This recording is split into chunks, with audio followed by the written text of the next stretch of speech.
chapter. I think I call it the best part because it is the.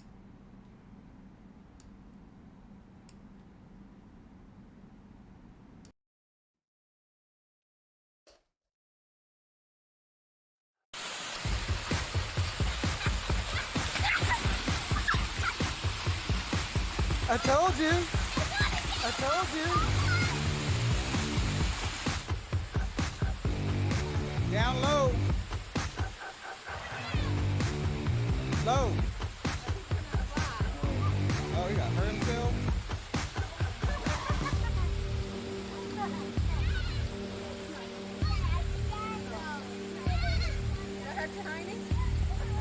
Yeah. You should have done it like right here. Yeah, it's got steeper ledges. No. You can't hit the thing.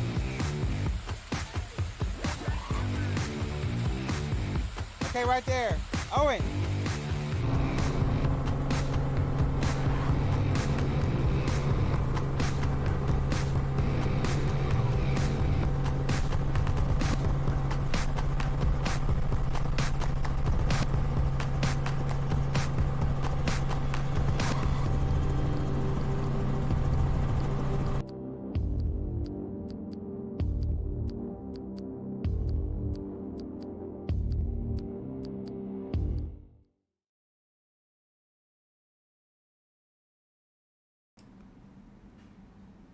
Show me your Zigbees, huh? We won't be doing any of that. So, how's everybody? I think I got everything lined out. I think I might be a little on the hot side, but I can always back stuff down a little bit. So, do I have audio working for everybody? I see Neil made it.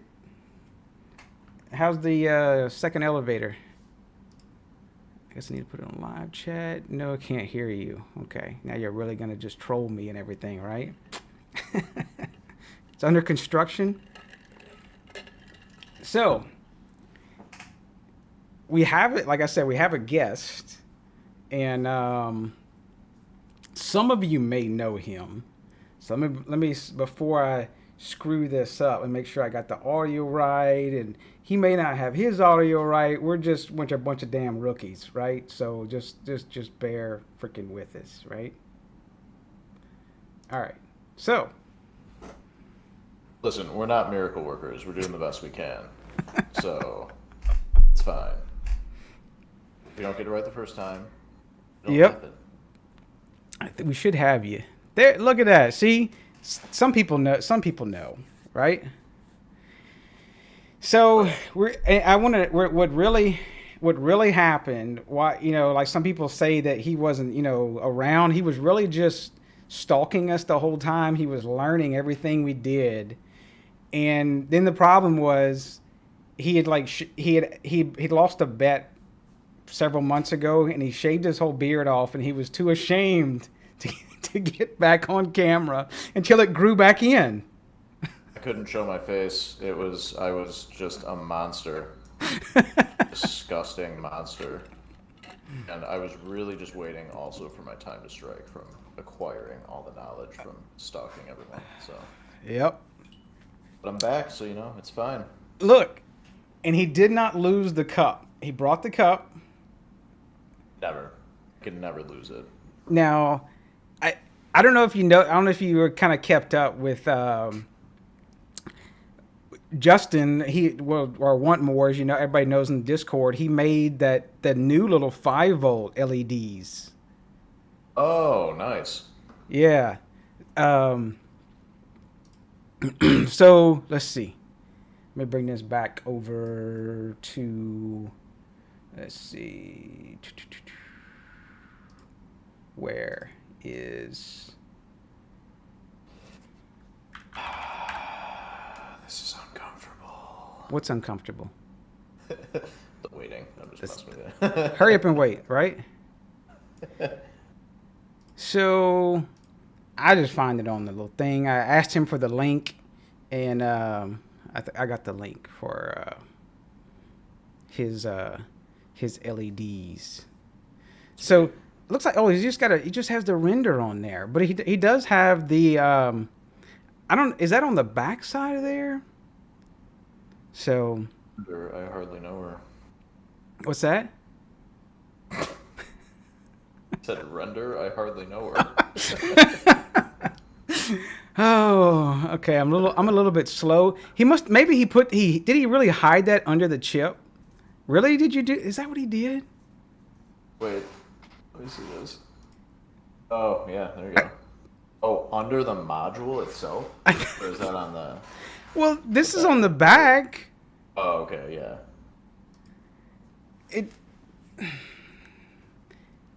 It's just it's a blob. It's it is an. Maybe it's explicit. Huh? I don't know. R-rated. You can use what you want to talk about there. So you render. You brought her.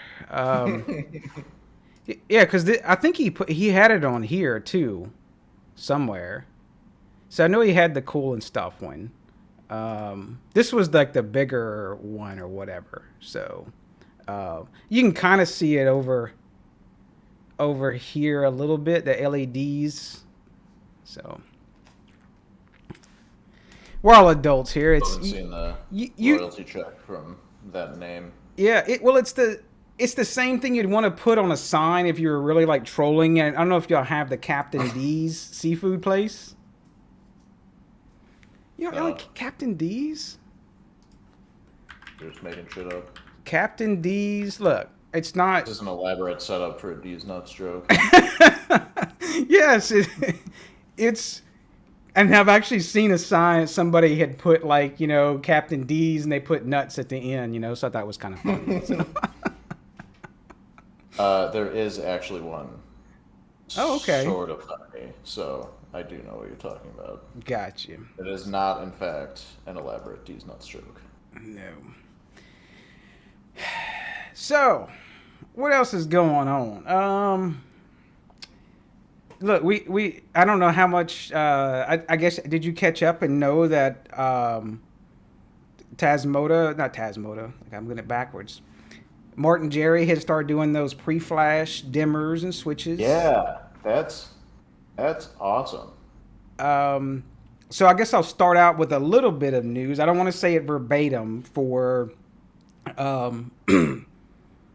that. So, and I did talk about it in the little Patreon thing, which I don't like the lock away content on there, but I just found out about it. So the fan controller is supposed to be, I think they were saying by the end of the month into Amazon. But I know I've seen some other people talk about where a lot of vendors are sending stuff to Amazon, you know, I guess preparing for the holidays. So it just depends on when they get the logistics done.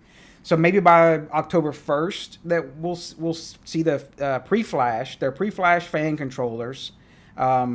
It's the same ones they've had before. It's the little touch. It's a 4-speed Decouple. It is Tuya MCU, secondary Tuya MCU, but it will be pre-flash with Tasmoto out of the box. Sweet. Which really you think about, there's still right now, there's that Isamu Life one that's the dimmer and the fan controller. It's still ESP, but of course you got to flash that one manually. This is kind of cool for some people that don't want to do that. Just take it out the box. Right. They're supposed to. I want to say he was saying there was a receptacle coming, but I didn't know. And I asked him, was like a plug, a receptacle? It sounded like kind of in wall though. Yeah. Yeah, there's some of those around. I think Top Greener. Yeah. So, what's the fan controller look like? Is, if I can spell right, let's see if it got me. Yep. I don't know. Yeah. I don't know the price. Like yeah, so it's very similar to their dimmer. Yep. And I did one because they were just coming, because they were so new, they were coming just with the Beacon chips. I did a swap to ESP, and I actually have one in one of my bedrooms, and it's just a regular 4-speed style fan controller. Much it fits most of like your 3-speed fans that you'll see in a lot of North America houses. I know some of the people might be watching. The typical way you do this is just set because like the pull string where you normally get low, medium, high, just set it on high. You wire this in, and really what you're doing, you're moving the speed controller from the fan to the wall, and that's all you're kind of doing with it. So, one of my bedrooms, yep. That seems like not a great design. I will say this touch strip for the speeds, because it's not like, I mean, I don't know. It just seems weird because with a dimmer sliding your finger up, I suppose it could ramp up, but sliding up and down, that seems like a kind of weird design. I guess it's reusing an existing chassis, so. And I guess for I think of the Isamo Life one. If I'm probably saying it wrong or right. Oh, did we agree on a pronunciation for that? No, there's just so many wrong terms. First of all, there's not enough vowels in that word. Not in the right spot, at least. That's the problem. Yep.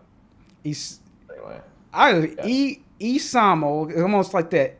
Isn't there like a baby milk? Milk? I don't know. I still like S-MILF. There you go. S-MILF. That sounds even better. We'll roll with that one. I like yours better. So this one is buttons, but it's like you had to keep pushing the button. I guess if you want a quick speed at the wall, then you can, maybe the Martin Jerry one's going to be a little better for you. Yeah, I guess that makes sense. That's good. Oh, yeah, that's a good point, actually. I will say, though, I pretty much keep my fans at full speed all the time. Unless I have my wife. No, don't put it on hurricane mode. I'm like, no, I like it on high. Now put it on medium. I'll go in there and she'll have it on freaking turtle speed. And I'm like, you can just see the blades. Not even doing anything. Yeah. Barely. It's like half an RPM. It's like. Yeah, it's like you're doing this. I'm like, the dog farting is making more fan. It's just. How many CFM are we really talking about here? So yeah, Ben, that Isamo Life one is still flashable. I've been trying to keep up with this page, where some of the different flashable stuff like the Switchbot bulbs, the cloud-free stuff, the switches. Some of them have the template pages and whatnot. And I don't think you were. I don't know if you saw the Switchbot stuff that was kind of new, Matt. It was. So they had the Switchbot plugs are pretty cool. Oh yeah. Pretty cool because they're ESP32C3s, and you can still works at this time is you can do that. It's a simple man in the middle because you just do a DNS redirect and you give it the firmware instead of it going to get the firmware. And there's like a way you can force it through a Bluetooth to go do a firmware upgrade, and it's pretty simple to do. It's pretty sweet. Oh, nice. I did hear about that. Yeah, ESP, that would be pretty cool. And the bulbs, I think Kosid found this one. The bulbs were interesting because I want to say like during, was it Amazon Prime Day or whatever, they had like a coupon you could put in there, and then if you bought so many, it would do another percent. And someone correct me if I'm wrong, but one of the bulbs were like $2 a piece or $2.50 a piece or something like that. Oh, wow. And you could buy 10 at a time. So I think a lot of people were buying a lot of bulbs at that time. So, and they're pretty decent bulbs. So. What were those other ESP32 bulbs? I'm looking at my order history right now. The Vaunt.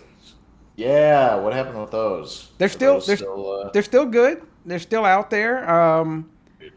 The Vaunt ones they do have those 5 channels, and the 4 channels, those still have those. Sweet. But of course, when you tell somebody, hey, you can take it out the box and do this, which is, I still think it's easier than Tuya Convert. And because you just run this little Node.js script and have it running, and it puts a web server on your computer or whatever and rock and roll. But yeah, when you can just do that and not have to solder or take anything apart, these bulbs, it does make it a lot better. That's hard to beat. Yeah. Although I do miss the... I used to do a lot more soldering. Yes. Back in the day. And I kind of miss that. It's been a while since I've actually broken out that equipment, but based on the photos I've shared in Discord, maybe that's a good thing. But I think Justin would make fun of me for. So. Yeah.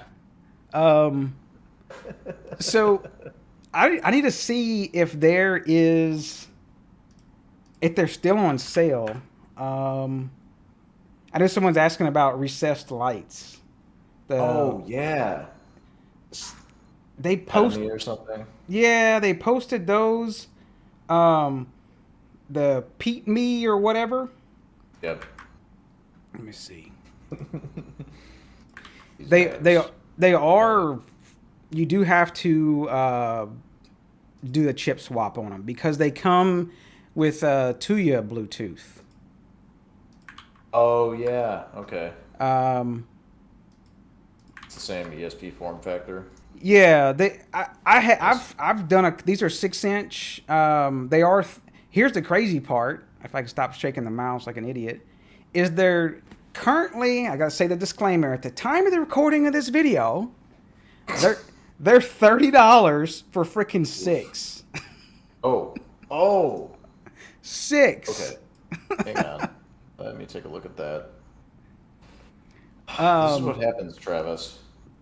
Yeah. This is exactly what happens. Hey, these are super cheap. I don't have a need for them, but what if I did? I bought some. Buy them now. I bought some myself, so I was like, I need these. Oh shit! You know, dude, I have some of these lights on the exterior of my house, the same form factor as this.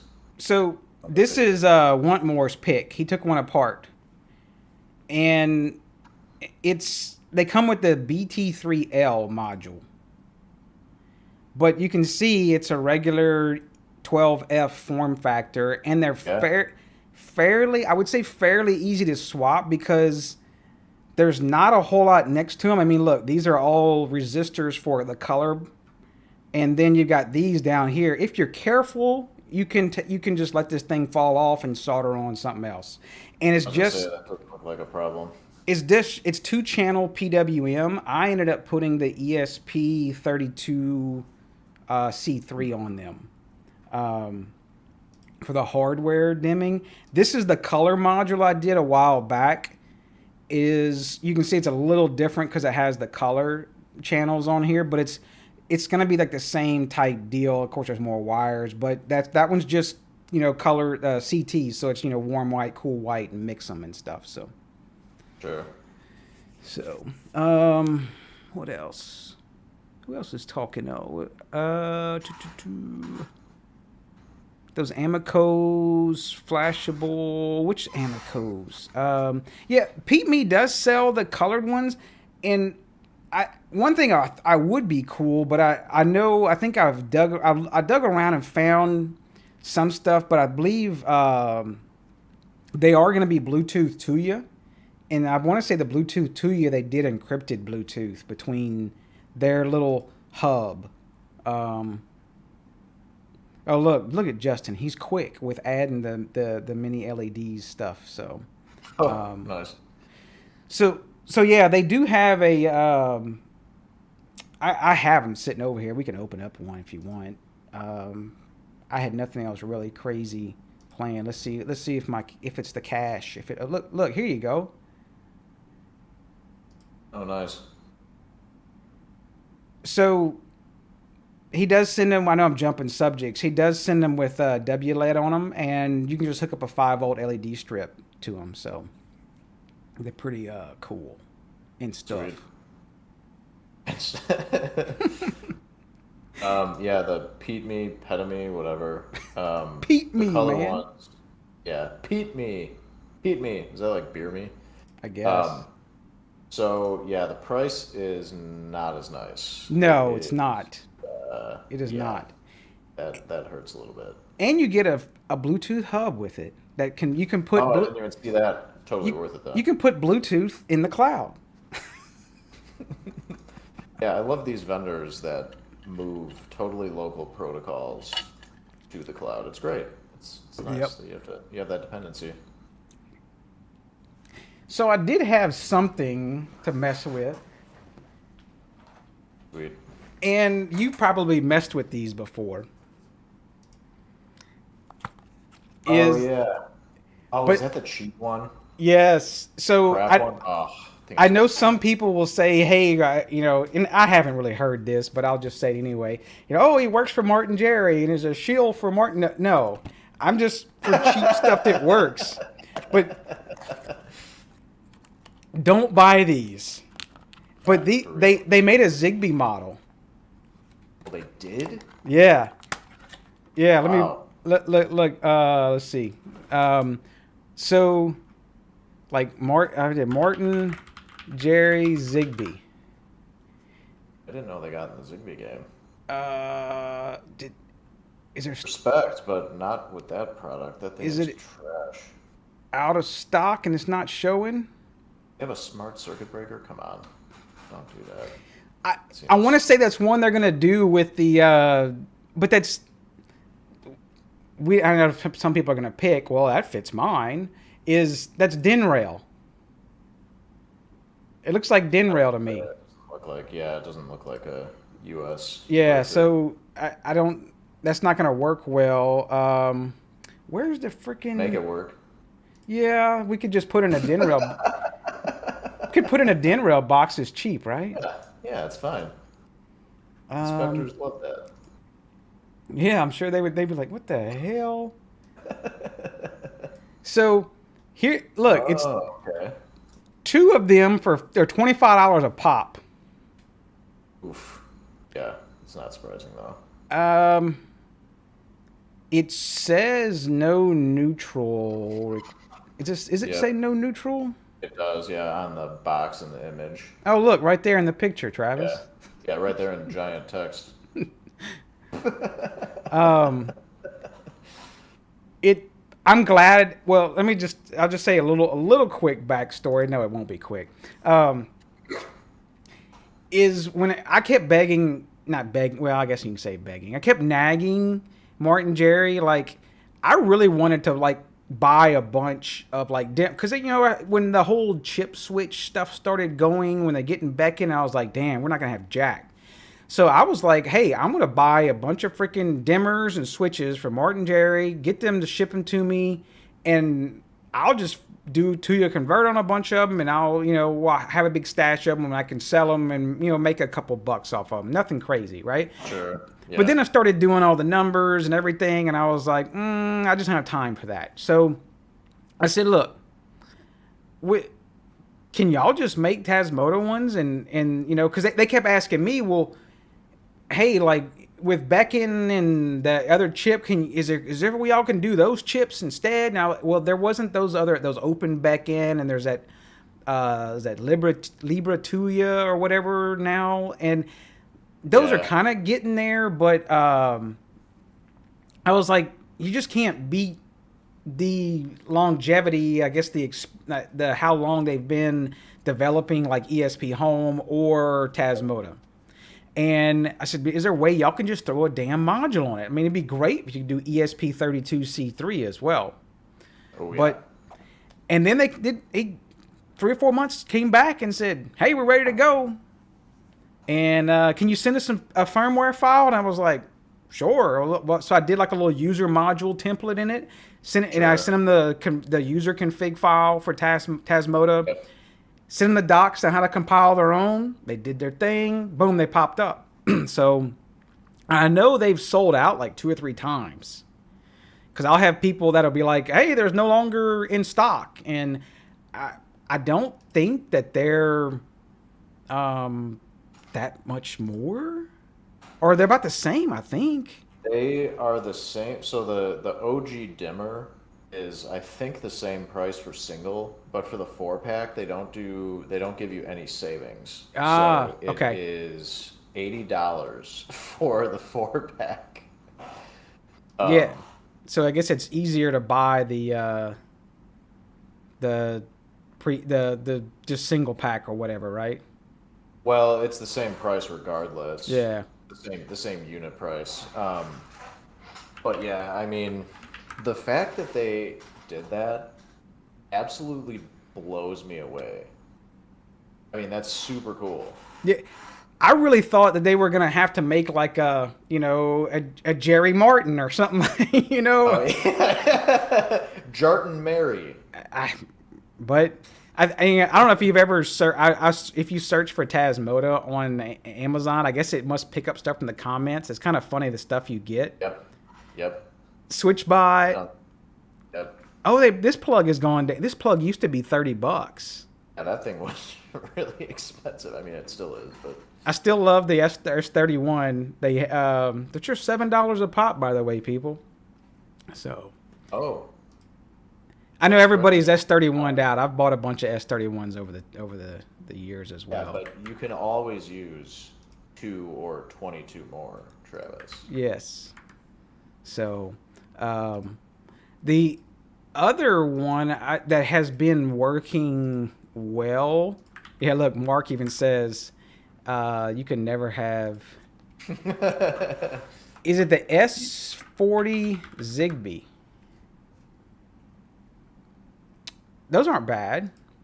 It's what, 20% off of math is hard. $13, 20% off 13. That's So- $2.60 off. That's yeah, that's pretty good. You get about $10. I mean, that's not bad for a Zigbee plug. And those, though, there's no power monitoring on them, but they do Yeah. have a 2652 chipset in them. And That is very good. and the light on the side is not as bright as the S31 Blinding. Zigbee one. So those are really Yeah. good. And Too Long Didn't Listen. They're really great router plugs for your Zigbee network. So The downside of the S31 Zigbee, at least, is that it doesn't have an OTA cluster, which means the firmware can never be upgraded. yep. At least over the air. I mean, in theory, you could serial flash it if they ever released a new firmware. Or I suppose if you managed to build your own.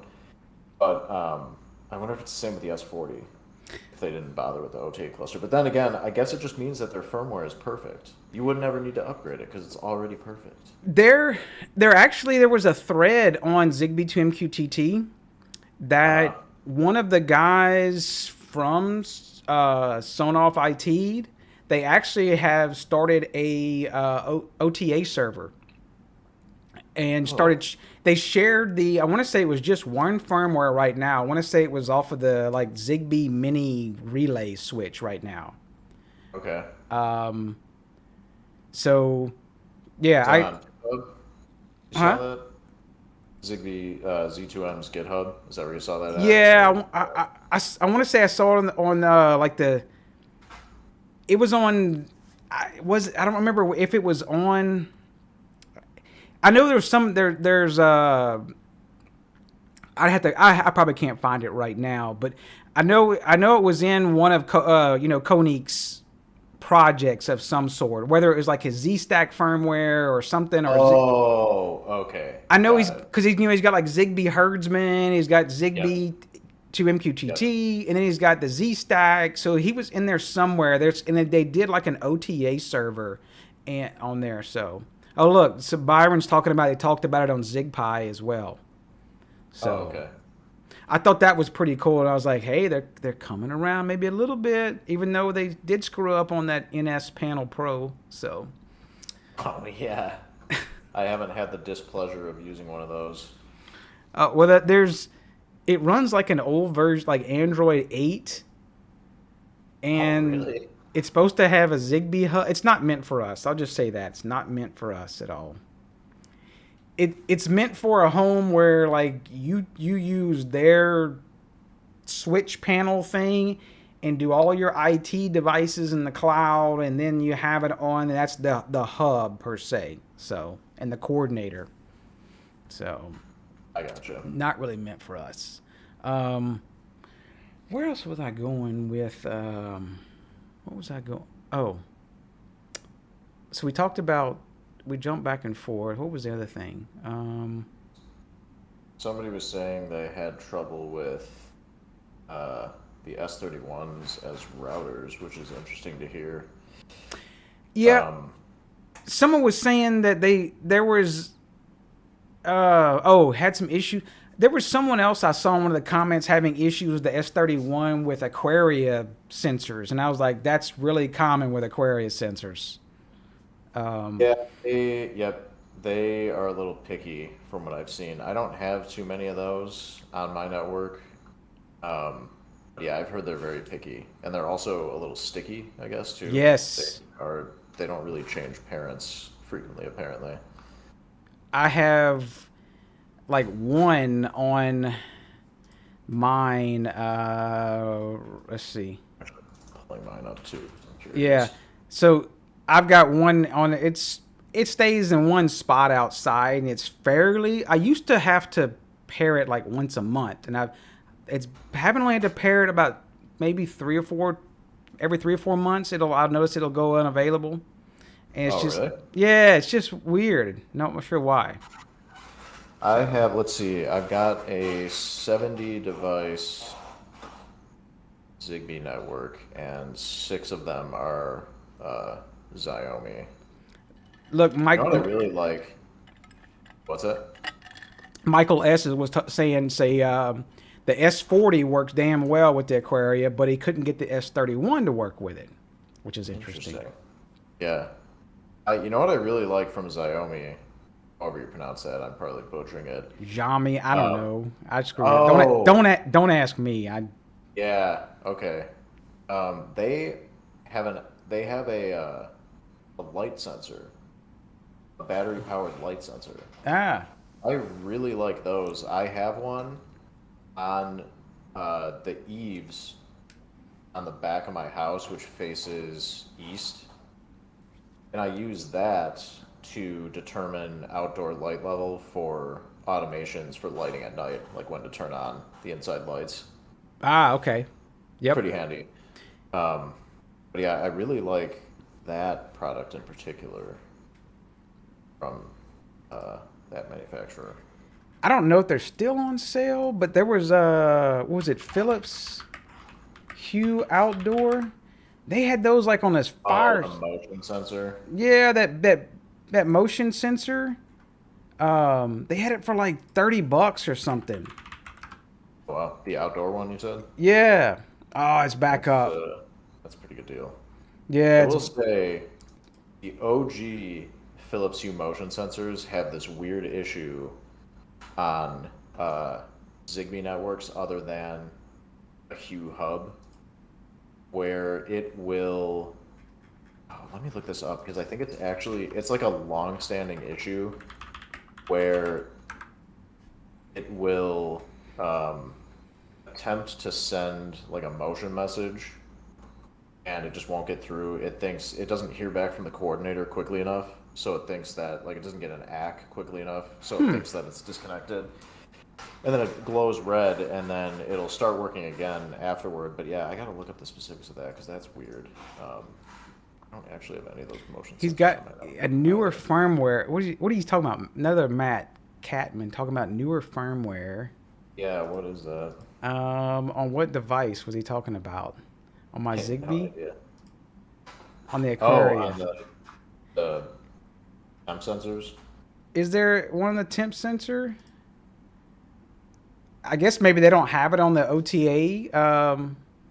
Yeah, I don't see it on for that particular model that I have. They don't have it. It is an older firmware version. So the P1, do I have it still sitting up there? No. I did try the P1. That's the You got your hands on one? What's that? You got your hands on one?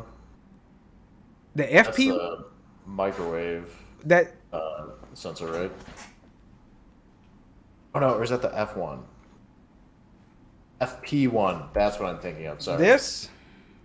Is that the yeah? Is that the microwave occupancy sensor? Yeah. So this is that microwave. This the FP one. Nice. Yep. Yep. I had to wait like 3 or 4 weeks on AliExpress. The vendor was playing the game where they, it's like you order it and they have like 2 weeks to ship, and they Yep. waited till like the very last thing, and then then they shipped it, and then it's like, okay, well, you look at the tracking number, and that doesn't work, and the tracking number doesn't work for like another week. So I'm like, yeah, y'all printed the label out. So Yeah, it's millimeter wave, not microwave. All I know is it's a wave and it's tiny. yeah, it works okay. The problem is, we'll go back to the very beginning, is ceiling fans. Oh, Yes, if it can see your ceiling fan, it'll stay triggered. interesting. So I guess it's just a big fan. that's a fan of everything, right? I guess. Um, yeah, I heard some really mixed reviews of the FP1. Some people said it's basically the best thing ever, and others are like, "This is absolute trash. I wish I didn't buy it." They, if you want to get one in the U.S. and you don't want to wait, Buy Cloud. it for me. I Great cl- price for you. Only twice what I paid for it. I don't. I saw he had them on here the other day. Oh, here, look, they are. Oh, there it is. Yeah, There it is. yeah. Yep. Shit, I was clicking too fast. 57. I think you can. Oh, look, 2 in stock. Not anymore, because Hef's about to buy 5 of them, put 3 on back order. There's elevators. And so, I want to say you can get them off AliExpress for like 40-ish or something. I guess maybe. So, 57 seems pretty reasonable then. yeah. So they're okay. I will say the thing I had the issue with is the delay to go to triggered. I wouldn't use them to drive lighting. I would use them to hold lighting, but not to drive lighting. So if that makes sense. I think you would still need like a PIR to start the light, but then use this to hold the light. That makes sense. Yeah, it's okay. So it sounds like it really just fills the void that a regular motion sensor doesn't fit, because that is strictly motion, not presence. But then the FP1 really just takes care of the presence part. Yeah.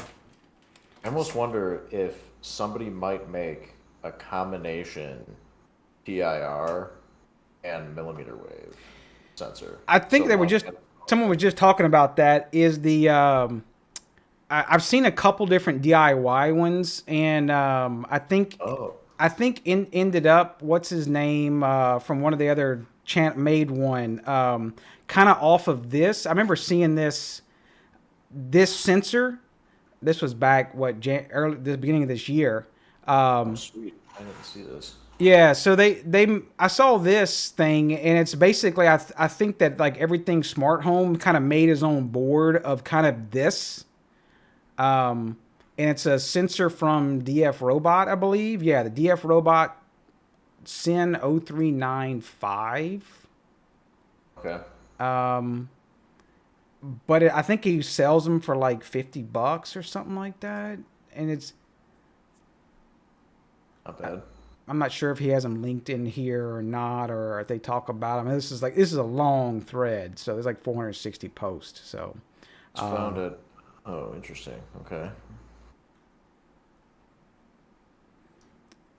But so yeah, so I do have a couple different ones because I want to do stuff for my garage with them, and I'm not sure if I'm gonna use that or what, or I don't know. There was another one I was messing with, is the Moe's. Oh, okay. Let's see. I saw someone say okay to post. I didn't see a link. I guess I don't know if the it doesn't YouTube doesn't always let you post stuff, and sometimes it lets us go hit approve on messages, but then sometimes it still doesn't. It eats stuff, by the way. So let's see. Oh yeah, you can mention the other channel with it. No, that ain't no big deal. I don't think he's a jerk to any of the people. So. Unlike he who must not be named.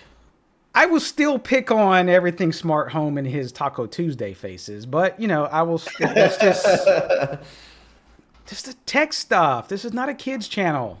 I don't. Yeah, I still don't get that. So, let me go to the desk stuff here. There we go. Because before I get off, I want to. There's another one I had.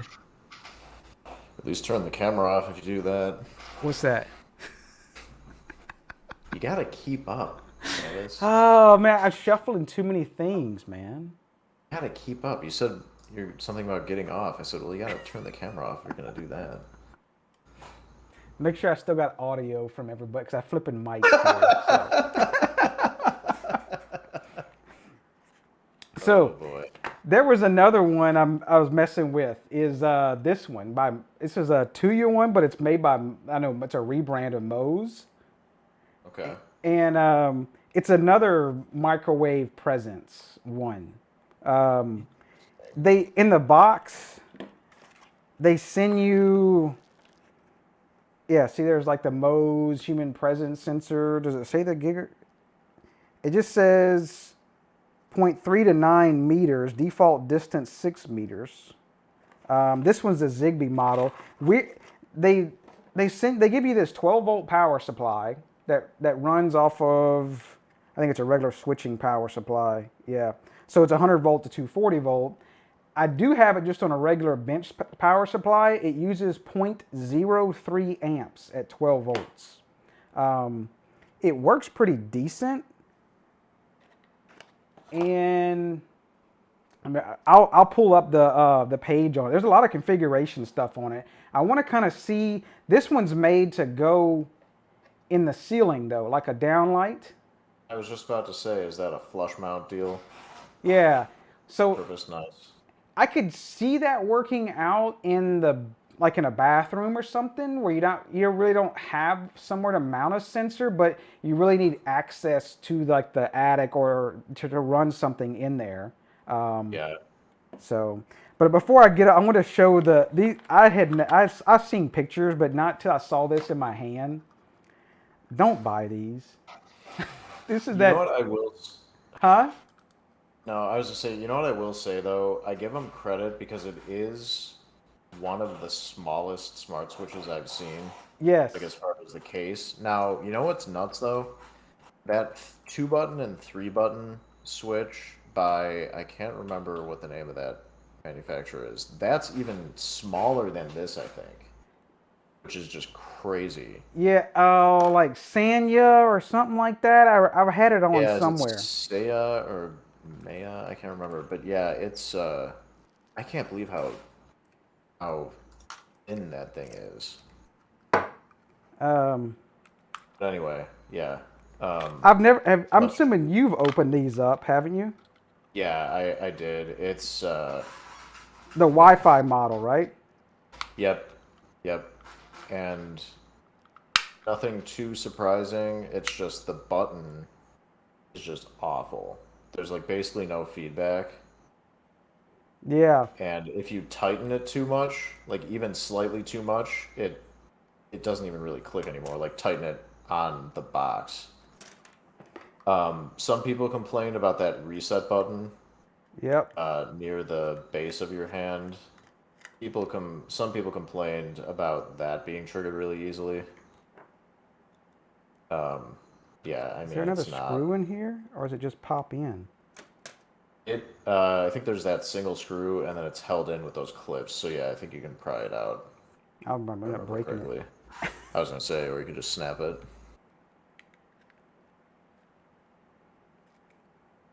They got suckers in there. Somebody said, can you decouple the button from the relay on the Martin Jerry Zigbee switches? Nope. I would say probably not. Yeah, I was going to say I doubt that's an option. That puppy's in there. I'm gonna end up breaking it if I keep prying it There on might my be there might be a second screw. Oh, I can there- actually go. Yeah. You know, Travis, I can't tell you how many times I've done that. I'll remove what I think are all the screws. I go to pry. I'm like, why isn't this coming up? These are really good clips. And I look, there's another screw. Yep. There is another screw. Really good clips. Look, there it goes. I want to see what Zigbee module they're using.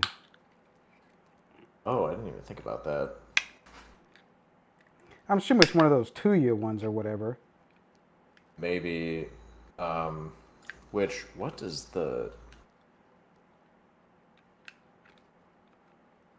what does that use? Is that an EFR 32? Geez, this thing is packed in here.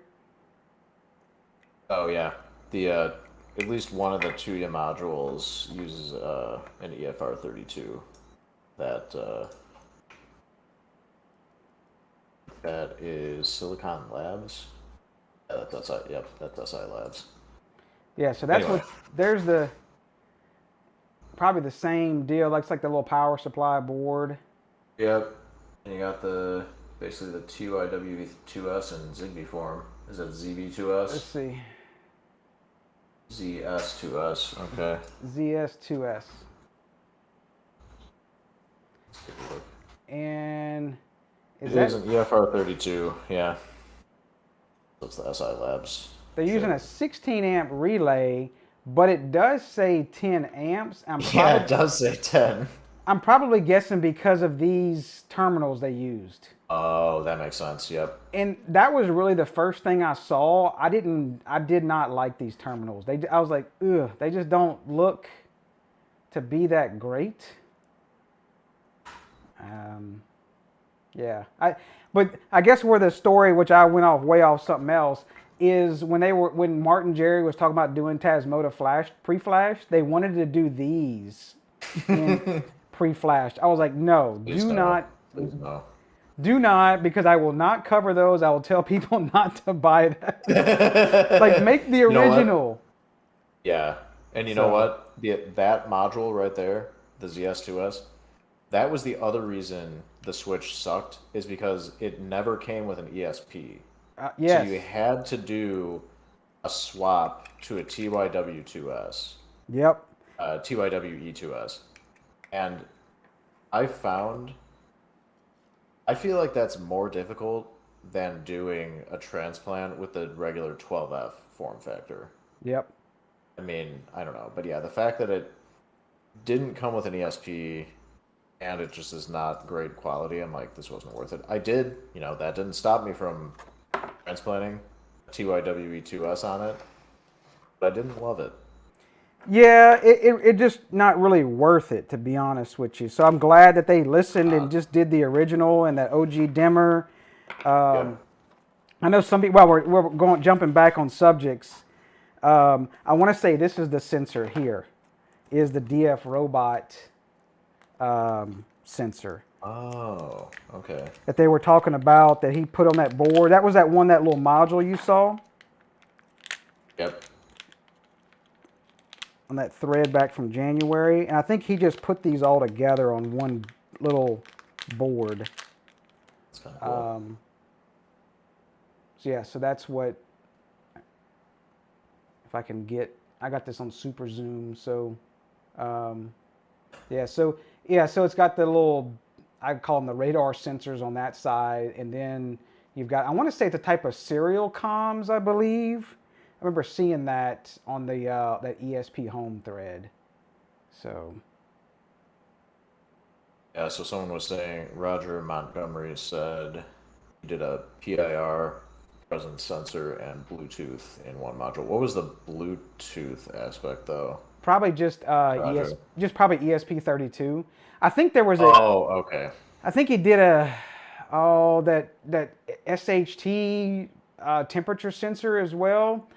but I bet you it runs a little higher due to the ESP32 being so close in proximity. So Probably. Roger was saying the Bluetooth was for sensing who's in the room, like identifying by phone, like that Bluetooth project monitor. yes. Yeah, so I had I ordered a couple other things, some little different sensors. I haven't opened this yet. Just different monitoring sensors, trying to see if what I could do with my garage project. So, but if I have time, I'll show some pictures of it if I have time to show. Oh, I forgot something. Is anybody interested? Now, it would be in the U.S. They sent me 2 of them, and I don't need 2 of them. I really don't need 1 of them. Is the Switchbot lock and keypad that come together? If anybody's interested in the Switchbot lock and keypad, I don't need these. So, and I figure I'd give them away on the live stream or Discord or something, unless somebody says, "Yeah, I'll do that." So, I have one open. I don't know if y'all see. I played with one, but then the damn thing would get stuck on my door. It's really, if you own the home, this is a no. If you rent and you can't change the lock, probably okay if you want to join the Switchbot, the whole smart lock thing. Does this go over an existing deadbolt? Is that what the deal is? Yes. Oh boy. Okay. I'll be real. Like I saw one of the other. I want to say it was like The Verge or somebody. I read, kind of went through one of them, and they were like, "Oh, it's the best thing out." I'm like, no, it was not the best thing. It uses doubles. Oh, come on. Yeah. So, what you do? Let me see. This is zoomed out. Let me change my. The camera lens is going. Oh, it's too bright. Bright light. Bright light. Light mode. Can't do it. So the way this is the side view, and this is normally looking at you from the door, and so then you set this metal piece how far you want it to go in or out, and then this piece goes over like the deadbolt, and they give you a couple pieces. And then you put double-sided sticky tape on the door, and it sticks to the door. And mine was getting jammed, so the whole thing would go, and it would torque itself. So if you do get one of these, it's probably for a renter, and make sure that your deadbolt is easy to turn, and then this will work well. It uses those CR 120. There's 2 CR 123A batteries. So. Okay, yeah. That's my quick review on that. So I don't want to do I really don't want to do a whole review video on it because I may be too real on it. All jokes aside, if you are renting, it's probably a perfect solution for a renter, because you're not going to want it. You probably can't change the locks in most situations where you're renting. So yeah, I'd say that's a negative. What's that? I'd say that's a negative because maintenance would need to get in. Yeah, Probably wouldn't like that. Yeah. So I don't know if anybody wants those. I would put them to. I haven't even opened them, but and it was basically, they were like, "Oh, well, hey, did you do it?" And I was like, "Well, one of them came off of my door one time, and then the other one, I got pissed off at it, and they're like, and I was like, no, look, I don't have any more sticky tape, so I wasn't able to finish. And they're like, we'll send you 2 more, and I was like, whatever." So. You go. What you should really do is don't give it away, but you should go all Office Space on it, like when they're smashing the printer. I don't know. I'm not sure just yet. So, yeah. I mean, if nothing else, it would probably be fun to mess around with, but there is no way I would put that on my door. No, it definitely not. I wonder if it would be good for, I got a better project for it. I Smash have with a a really hammer. great. I have a really great project for it. I think that'll work out. Yeah. What's that? Well, I can't. It's, you could just, Harvest the internals for something else? huh? Harvest the internals for something else? Well, it turns, right? Yeah. Well, you could just take the knob off the toilet and you can put it on, put it on the toilet, right? Automatic flusher. There you go. See, it's the perfect automatic flusher, and Yeah. it should stick well to the porcelain, right? Yeah. Let's call it. We could just call it the shitbot then. Yeah, the Switchbot, the Yeah. shitbot, right? Yeah. I'm sure I would get demonetized on YouTube very quickly on that one. We're gonna do a video on the shitbot. Yeah. Immediately, right out the gate.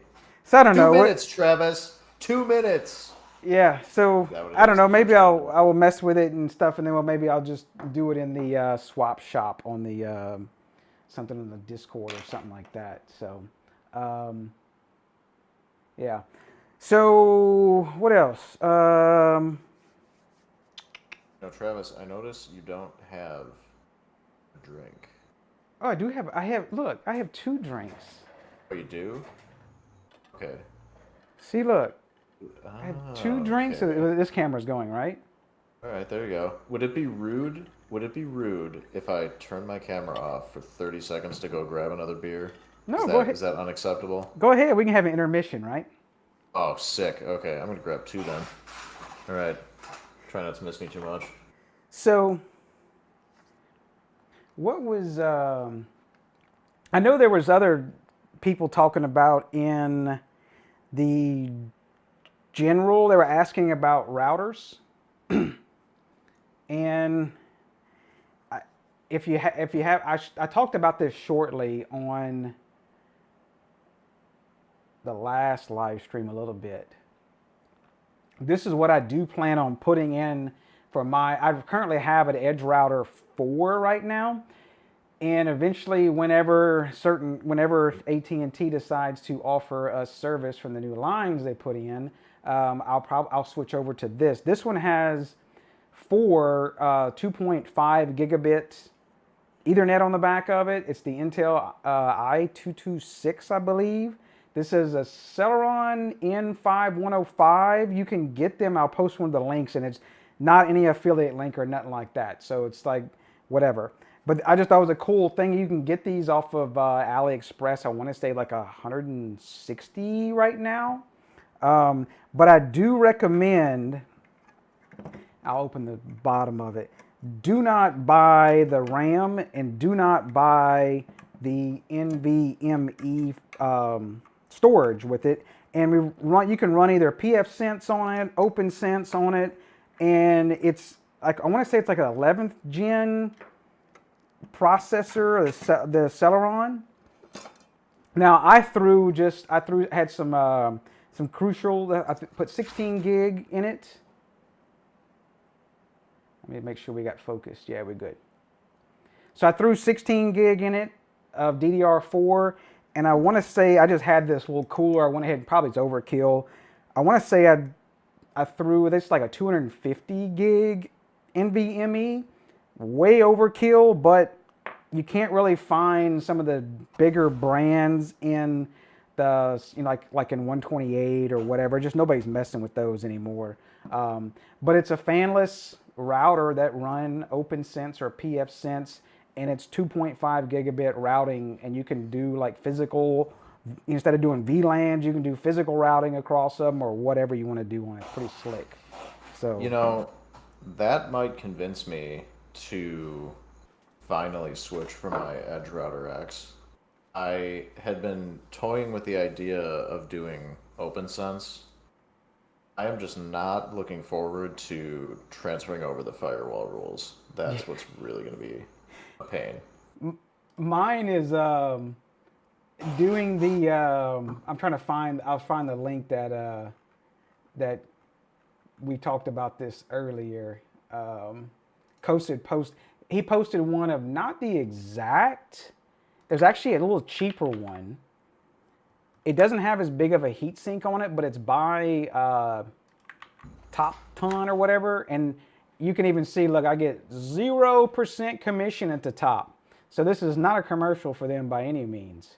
But if you pick no RAM and no storage, and then I don't think that N6005, I know probably more y'all, but is worth it. I think they had some heat issues or something, but if you once you pick the 5105 and doing US, you can see you can get this sucker for $163. Now, is that free shipping? Yeah, and even free shipping. Free shitting. There you go. I just shipped my pants. Just shipped my pants. Yep. Well, you shipped my router. So it's pretty. I mean, it's not as you can see. It's not as big of a heat sink on it, but this thing runs stupid cool. Like I guess just because of all the idle processor, but I've been playing with it on a Switch and stuff like that. But it's pretty much the same thing. You can see it has the Intel i226 11 Gen, but it's like the same thing I was just messing with. It's just like a different metal case to it. Yeah, look, see, it looks very similar to the inside. See, like this, I don't know what that V brand, like, bring your own RAM, bring your own storage. So, but that's what I'm switching to. Well, it says it supports a 2.5-inch SATA. Yeah, drive. it on the case, like they do give you a cable. Yeah. I probably won't put one in there. I just put the NVMe in there. Really, I guess if you had a SATA disk, you know, had one, throw it in there. I mean, I suspect it's cheaper. That's the only reason I bring it up. Yeah. I mean, it's really, I mean, by the time you throw that stuff in there, yeah. Yeah, Serve the Home did a review on several of them, and they're, but yeah, they're pretty, I want to see what was it, N5105 pass mark. I want to say it was like, I looked it up before, it was like 4,000. Yeah, 4,000 CPU. I've put now, of course, I'm using a production environment, but I have put Opnsense on it, and I did just routing across it using the 2.5 gigabit, and it had no problem at all routing across it. Now, of course, it wasn't like a bunch of stuff, but yeah. Oh, it was an 8-port. See, I don't know if I would need the 8-port version, 12 Gen. Like, that starts to get, you know, it's like major into this, like, oh, well, this one has a 12,000, you know, average CPU mark, and it's like, the 4,000 will route fine, so. I was going to say, my Edge Router X probably has a 1,000 CPU mark, and if that, and I mean, that thing's fine, especially with hardware offloading. Yeah, so I know Justin was asking what you need the drive for. So like whether you run Opnsense or Pfsense on it, that's of course for the operating system. They do have like a lot of plugins and stuff. There's the database stuff that you can run on them for like, you know, logging. You're probably never gonna use the 200 gig. I mean, I think I even saw some plugins like they were running like different, I don't know if it's actually Docker containers, but I know they were doing like Unify controllers on them and stuff, and there's all kind of different plugins I saw that they were doing with them. So, but can it run Doom? Or how well does it run Crysis, right?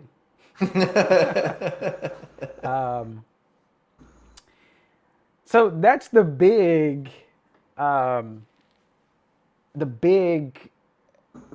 debate, Opnsense versus Pfsense.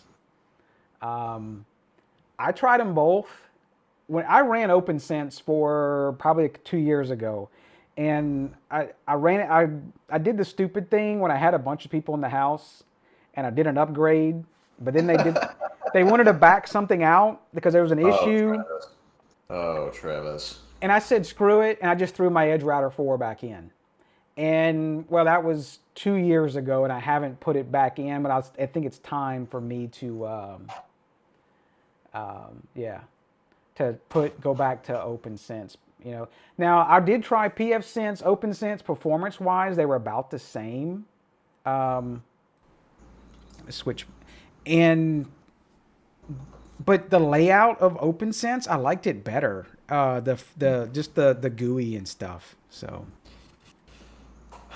I gotta tell you, I really like my Edge Router X. It's gonna be difficult to move away yes, from, I think. yes, I'm yes. not kidding. I really like it. I mean, yeah, it's great. OpenSense is tempting just because, I mean, I've heard good things, but why replace something that's working so well? I guess that's the question. If I And ran into an issue, then I get it, but otherwise, I mean, something that's so fundamental to the internet in your house is the way your network works. That's very important. yeah. Yeah, I put my Edge router back in 2 years ago. I have not touched it, except doing little stuff like adding some statics and stuff.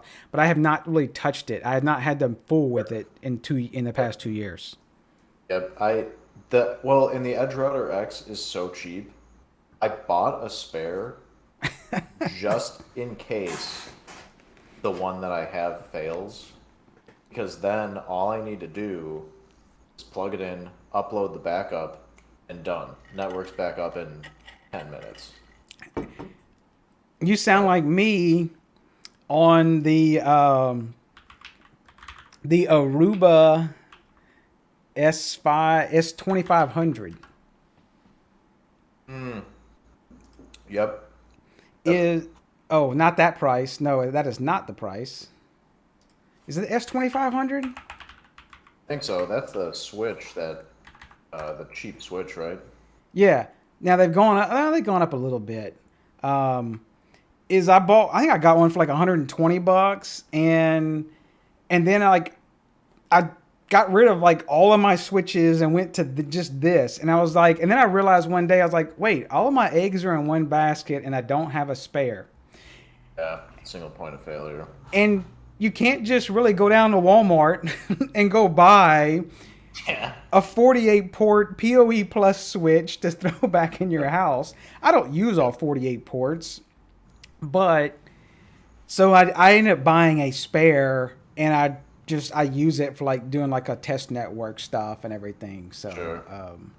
yeah. So that's You know what go ahead. Oh, go ahead. No, No, I you was gonna say, yeah, no, but wait, is it? You know what? You know what I really like?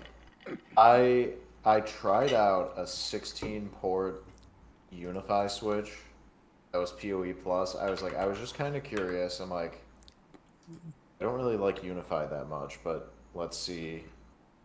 And then I realized that for the same price, I could get a 26 port, Yep. because two of the ports are SFP. 26 port PoE plus Netgear switch that had an even higher power limit. And it's awesome. It is such a great switch. So I'm really glad I returned the Unify one and got the Netgear one. So I have a few ports spare, so but A few.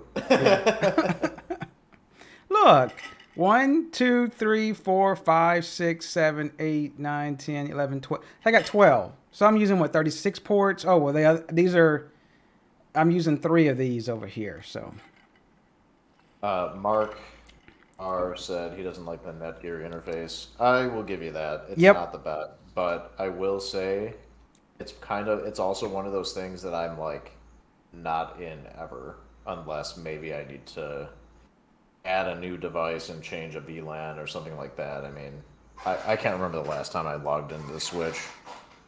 But yeah, the UI is not great, I will say. yeah, and I'm like not really. I don't the whole like switch vendor stuff. I mean, I've used some of the Netgear switches, so I get the understanding of the interface is kind of weird, and with the VLANs and everything on the managed side. But I rarely had to change stuff with them, and they just worked. That was actually what I had a 16 port, and then I had like a I don't think I had two 16s or something. I forgot what. And then and then I had another like 10 gigabit switch, and then I had another PoE plus. I had like 4 or 5 switches because I needed different things, and that's when I consolidated down to the Aruba, down to just that one. And the only reason I went with the Aruba was because of the price. And I didn't care if it said unicorns on it. You know, it just I don't care. I did look into some of the Unify switches in the past. I get some people like that single pane of glass thing. It's a love-hate. I get it, but then I don't like it either. But I feel like you should be able to just hit the interface on the switch itself and change things without having to use another piece of software. Yes. You know what drove me nuts about the Unify switch too? Is the way it didn't use, and maybe this was just a setting I was not seeing, but it doesn't use standard networking terms for stuff like VLANs. Yes. It took me forever to figure out how to do anything on that switch because I'm like, what the hell are you talking about? And I can't remember the specific terms. All I remember is it did not use standard networking terms, and it drove me nuts. I want to be able to find one of these that's not an arm and a damn leg. If I'm saying the name right, is it Microtik? I don't know. I screwed up. Yeah. All good.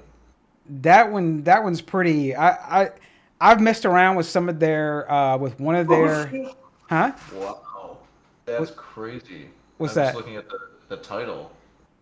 500 watts of output? That's nuts. Yeah.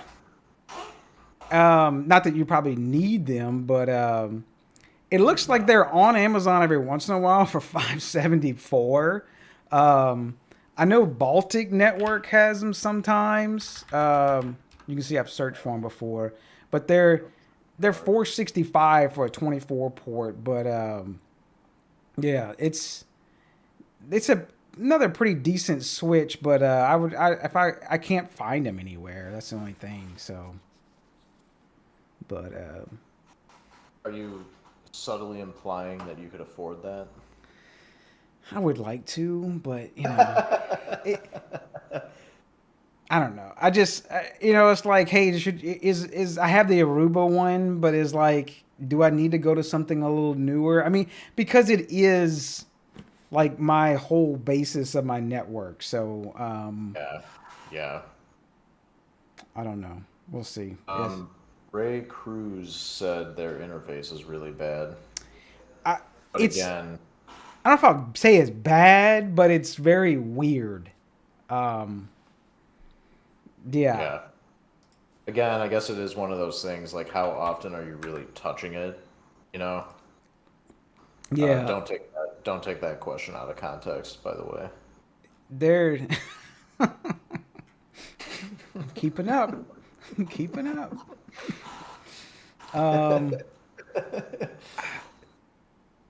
It's like they call it like the Microtik router OS. Yeah, it's kind of I've played with it on one of their 5 gigahertz panels for like doing wireless stuff.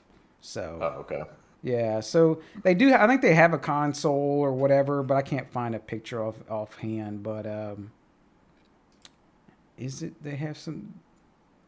They have some pictures there, but I thought they maybe have more. I guess not. You can dual boot. So yeah, they're pretty. I don't know. Just I like the interface to be on the device. I'd get the whole Unify switch thing, and when I was into switches stuff, I know I didn't go Unify switches because in the past they had a lot of failure. And I know everybody's gonna post bad news, but it was like I would scroll through Reddit on Ubiquity stuff, and it was like my switch went out, and my switch is overheating, my switch went out, and it was like, oh, here's how I fixed it, and it's like, oh, well, here I mounted this fan in it, and I did this, and I added these heat sinks, and I fixed it, and I'm like, hold up.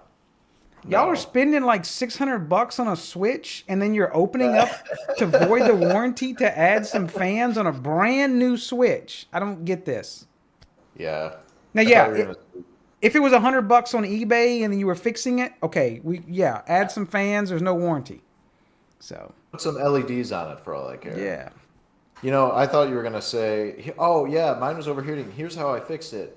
I threw it in the garbage and I got something better." Yep. So, oh look, Marcus posted a. Let me see. He posted an interface. It's not overly bad.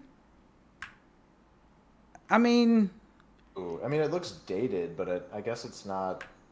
I mean, I don't care how it looks though. As long as I can find what I need easily, then it's fine. But yeah, it definitely looks a little dated. it's got colors and tabs. I mean, it may look a little Windows 3.11-ish, but you know, That's exactly what I thought of. Yep. I mean, yeah, it's fine. Windows 95. Yeah, I think this is before 95. So. Yeah, really. I don't know, kind of OS 2 kind of made. I don't know. It's been a long time I used OS 2. Cool. Windows 3.1 is exactly what I thought of, but maybe that's a little a little old. Yeah, it's not black and white, but I didn't really have anything else to show. I know it's really, but I just want to. Oh, we were going to talk. Oh, I want to show the settings on the freaking Mo's thing. I didn't even link. I'll probably put in the video description or something. Yeah. It is Tuya based, but it does come up. And here's the thing, that FP1, the Aquaria thing or Xiaomi, whatever, does not. Even though you do have to power it through USB, it is an end device, so it doesn't route.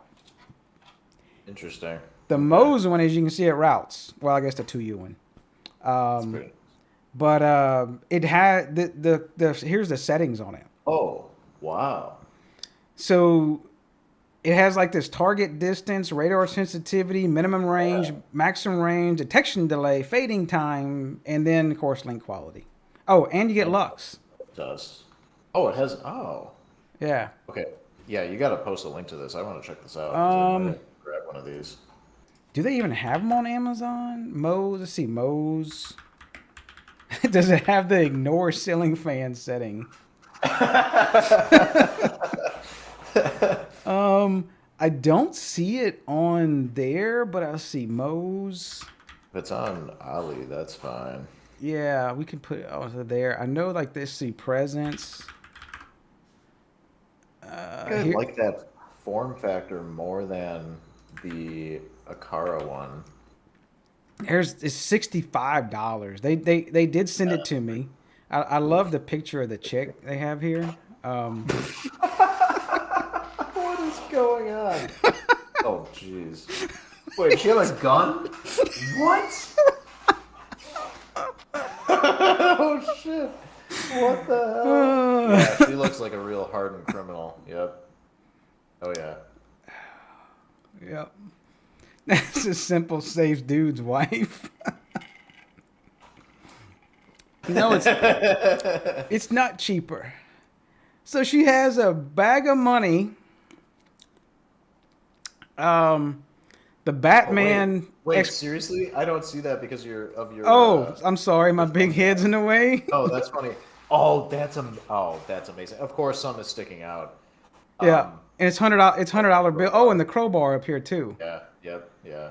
So she looks. Oh, and she has the tight. It's kind of hard to see, but she has the tight leather pants to go with it. So perfect. Yes. Perfect. And a bright white shirt. Yeah. That's what you want when you're trying to be stealthy. Shouldn't she have the stripes going the other way and they're a little thicker, for prisoner or something? I guess it would be prisoner this way. It'd be umpire the other way. So I guess it'd be if it was the opposite, a little thicker for prisoner stuff. I guess they don't do that anymore. I hadn't been to prison in a while, so I just... It's been a while. Can't go back. That is amazing. I absolutely love seeing marketing stuff like this. Yeah. It's like, how many people were laughing, do they have it? Let's see, Mo's Presence. And unfortunately, it's not cheaper. Okay, hold on. What's up? I am going to go back and watch. What is the timestamp right now? I need to go to YouTube to see the timestamp. Can someone tell me it? Because there was just something. Okay. Oh, it's not going to have a timestamp, right? Anyway, there was something sketchy on the main page of AliExpress that I'd like to investigate. I'm a little curious. There it is, dude. Like, let's see. We'll go back. I don't know if it's gonna load. Yeah, it's different now. It's not there anymore. But there was something questionable. Whoa! Yeah. What the hell? So, yes. We'll scroll fast through that so we don't get totally bombed by YouTube. Well, you know what I appreciate about AliExpress is I can go there for all of my electronics and lingerie needs. So Really, what I just like about it. that is for fashion, it says. Oh, that's what it was. That's exactly what I was talking about. What the hell is that? We talked I about wanna this know. in one time. It's for fashion, and it's a face Is slimmer it? Is it exercise. for fashion? Yeah. You're supposed to put it in your mouth and then see it. You squeeze it, and it exercises your face. So don't think it's for something else. It is truly for aerobics of some sort. So Sure. We'll go with that. yes. So look, yeah. I'm probably gonna get the whole video banned. See, it's all your fault. Look, it's even worse. Some suggestions. Oh, shit. Now it's gonna give me all this crap. Can we just go to Halloween? Oh my God, we can't go to Halloween. What the hell? I clicked on Halloween crap. Okay, can we click on the camera? Okay, look. Halloween-y, actually. Oh, there we go. Safe zone. All right, we're good. Yeah. Although cameras, though. Yes, and it's like I don't even buy this crap off of AliExpress. Do they just say, "Oh, you buying some ESP chips and some sensors and stuff? You must be into this weird crap." So, yeah. Tony B comments, I tuned into the right live stream. When y'all go look through the channel later, and you're like, wasn't there a live stream that Digi and them did like on the other night? And I was like, nope, it's freaking gone. Rasby commented, this used to be a wholesome channel. I never claimed for this to be a wholesome channel. That's a fair point. Oh my. Oh. I speak my mind too much and too, I don't know. So, can I interest you in some batteries for your MacBook instead? Oh yeah. Wasn't there? I'm thinking of a specific brand of batteries with a specific name in them. What? It was pure. Pure. Oh yeah, Pure Dick. Pure Dick. So they are still a thing. You can get your MacBook batteries for your MacBook Pro 13. So I heard that finding them is pretty hard. yeah.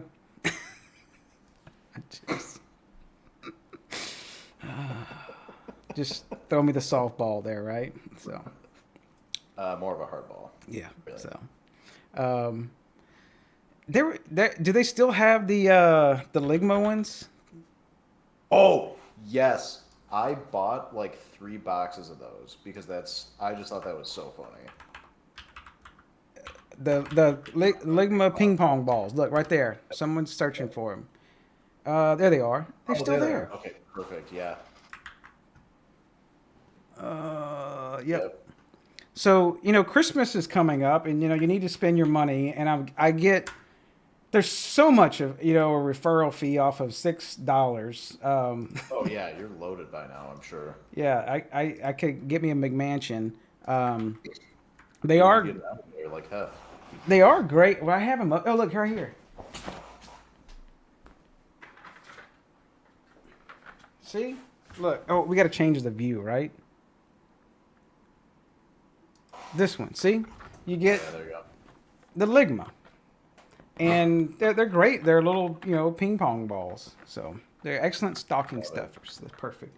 If you ever, I know if you watch some of my videos, just you can find stuff at different times. There's different Easter eggs, and you may see Ligma, you may see different stuff that's purely accident, of course, along with the stuff for they blue. I've never opened them up. They're not, unfortunately. Did we? I never opened them up. Somebody said, who was that? James Randolph said might buy some of those for beer pong. That is exactly what I used them for the other day. It's a perfect use. So they that's pretty cool that they labeled them. Yeah. And it does say it says ABS, Ligma. They're just regular. Like it'd be great for beer pong.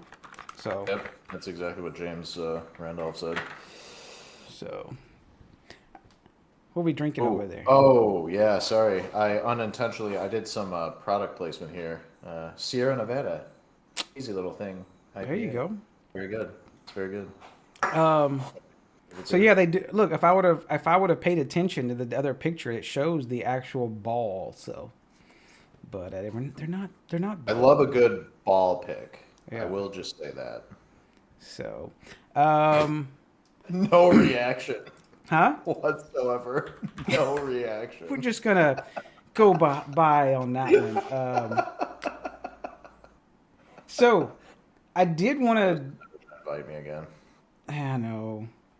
Everybody, people were asking, is my project I did for my garage door thing. I haven't finished it yet. Because a project's never finished, right? This is kind of what I ended up with, and I will probably do a follow-up on it. But there's a breakout board for the dev breakout board, but and you're probably, what kind of abomination crap is this? I didn't want to say anything, but yeah. It's of course ESP32, two dry contact relays that are driven by, they have the little photocouplers, so you can use the 3.3 volts. They are 5 volts. It runs off 5 volts. But this is the interior of the garage door opener. This is the board that goes in the garage door opener itself, like for the car remote. And okay, I pulled the battery off of it. Look, there's this thing called Zoom, Travis.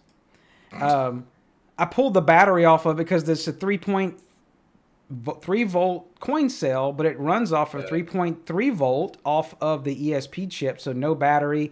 And I traced out the buttons. They do pull to ground when you push them. And so this was kind of like my thing of being able to, because my stupid opener that they only has those stupid PWM digital buttons, so you can't just do the dry contact. Oh, yep. I was going to solder to the actual door openers, but then I do still have warranty, the brand new, they still have warranty on them.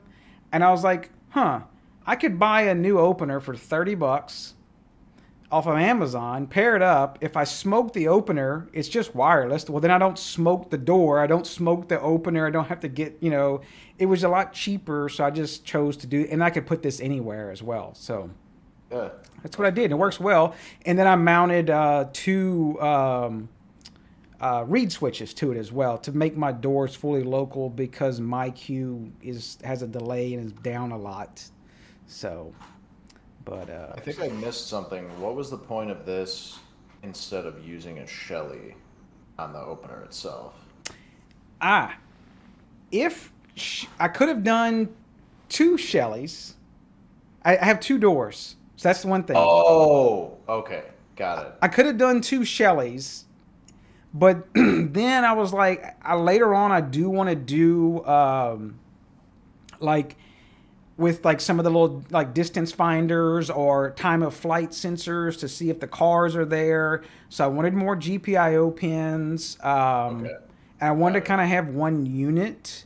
And so that's why I was gonna like I'll just do 2 Shellys, throw it in the box, right?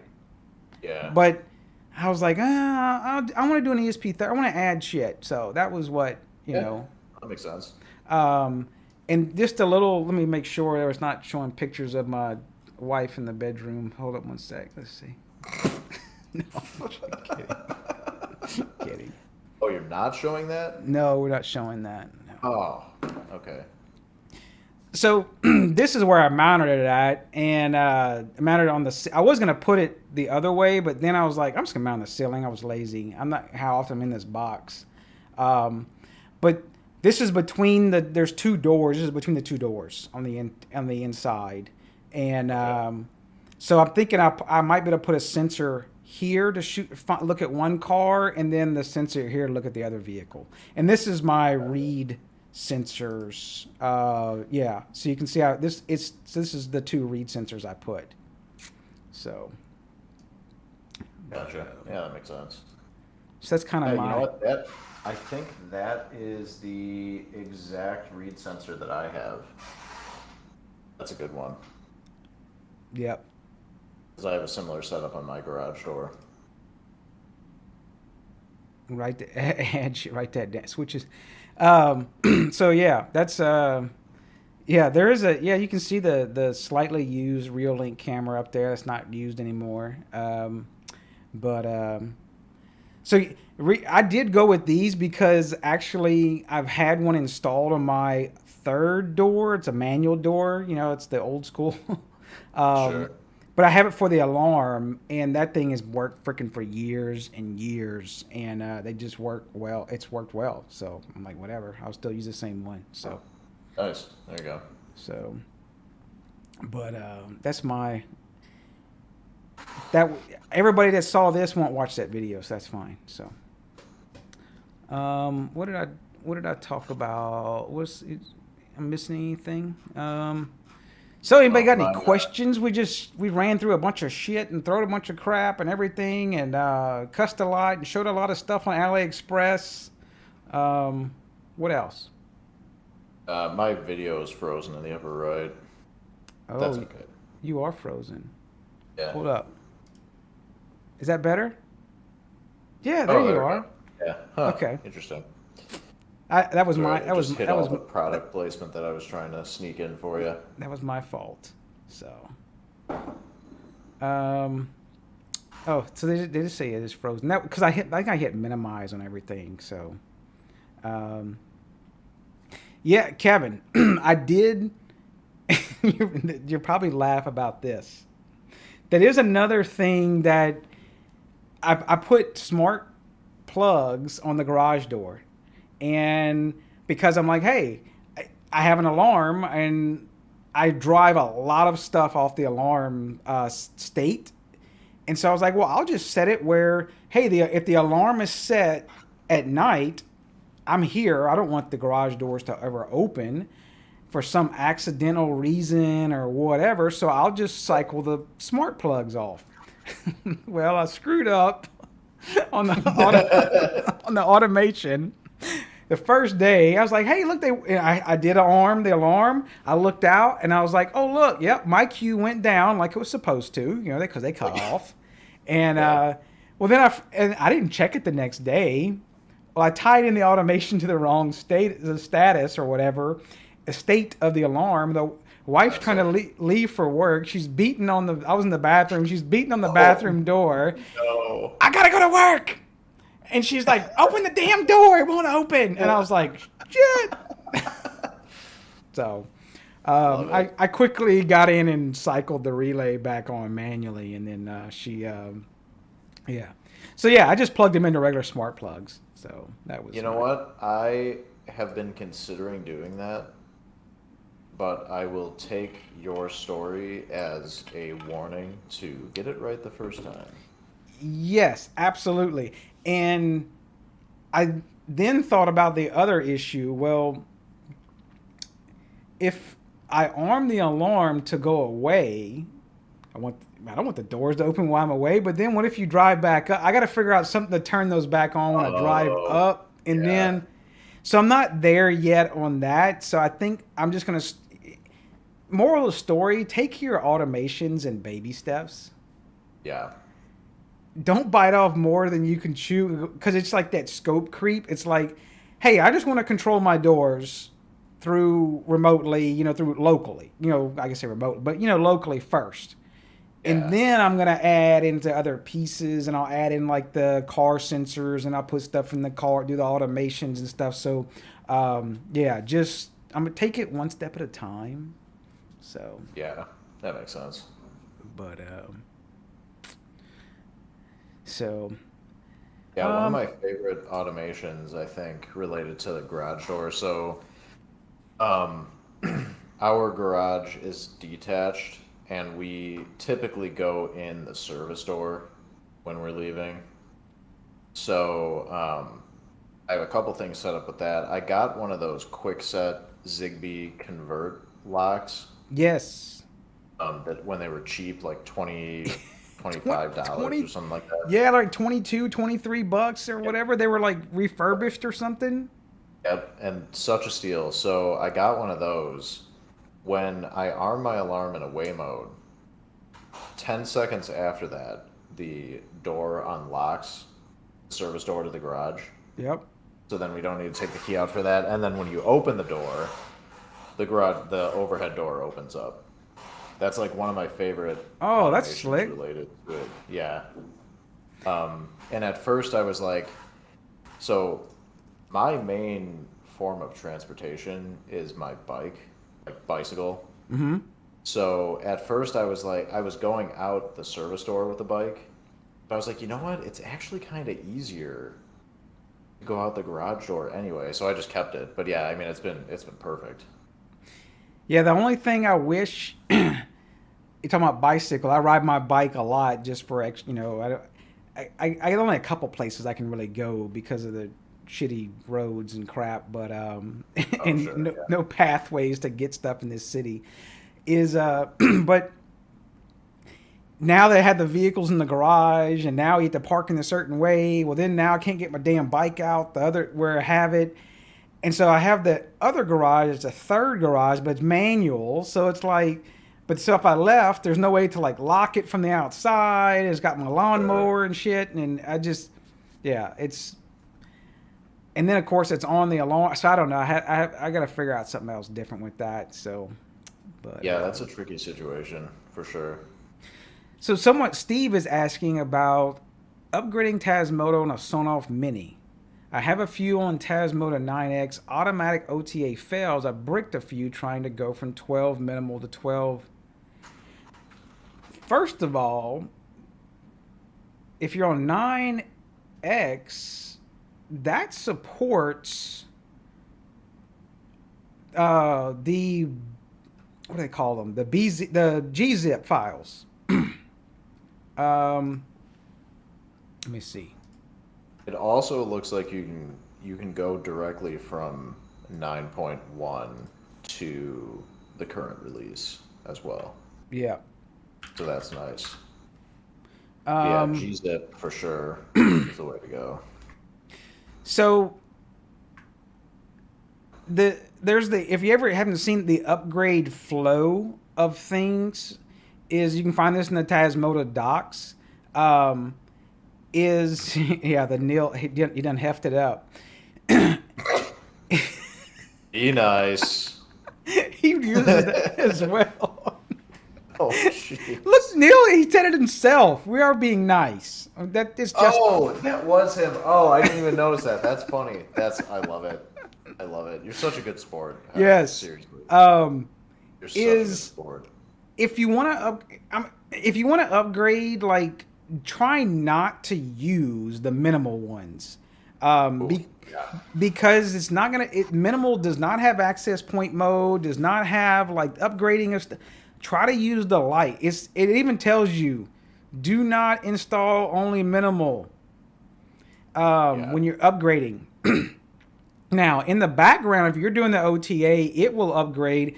I will say try is when you in there, they're linked here. So there's 9.1 GZ. If I click it, it's just going to go to the GZ file.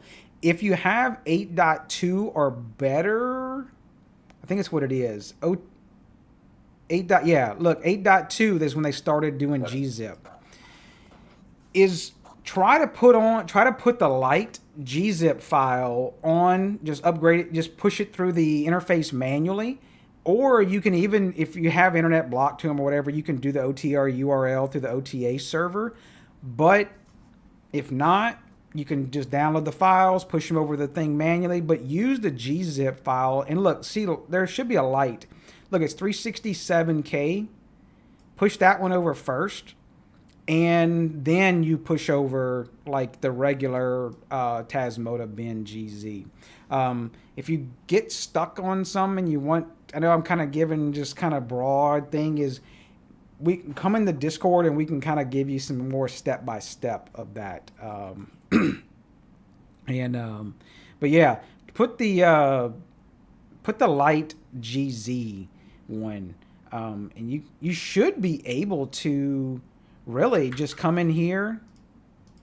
Let's see. Where are my devices? Tasmo backup is, let's just see. Here's one. You should be able to come in just the console and do OTA URL, and you should be able to set this one as the light GZ, or if you don't want to remember the command, you can go to firmware upgrade and you can put that OTA URL there, the light bin.gz, and hit start upgrade. And it'll go to light. Now, light is like it's kind of minimal, but it does support access point mode and a few other things. But it doesn't have a bunch of all those sensors and everything. So I was gonna say, I don't think I've encountered a situation with FreeSpace that the light.gz didn't take care of. I don't think I've ever needed to actually use minimal after 8.2. Before 8.2 for sure. I've heard of one is in the past was like one of these like sensor bridge or IR. They said there was one that when you went to sensor, it was a big module, but maybe it looks like it's smaller now. The IR one's 628 and 432 compressed. So I don't know. So yeah. Yeah, I just mean personally, I don't think I've had less than. No, I haven't. Like that 400K maybe of FreeSpace.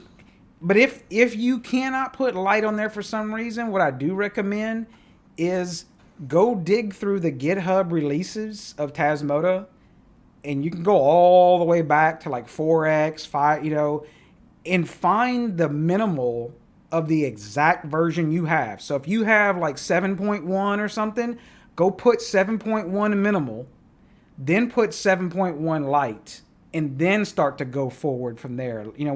Follow the upgrade flow. Yeah. So, Acoustic is asking about the 858D heat station. I got mine. Right. Oh, you can't see it. The chair's blocking it. That's a shame. What I did, and we're talking about some of them come with the neutral. I think I got a picture of it. Yeah, the neutral is fused instead of the hot. Yeah. I think is the problem.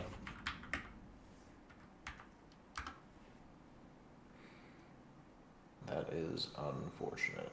Yeah, so it's like I kind of talked about in my swap video deal, and did they have? I bet you somebody has a picture in the damn comments on the reviews. I bet.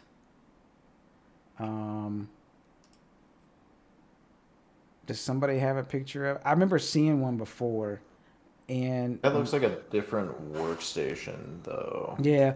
What I did is I opened it up and just I took now someone else was saying that some of these stations come with a power wire, that simply the 3-prong power wire is wrong, and changing out the power wire.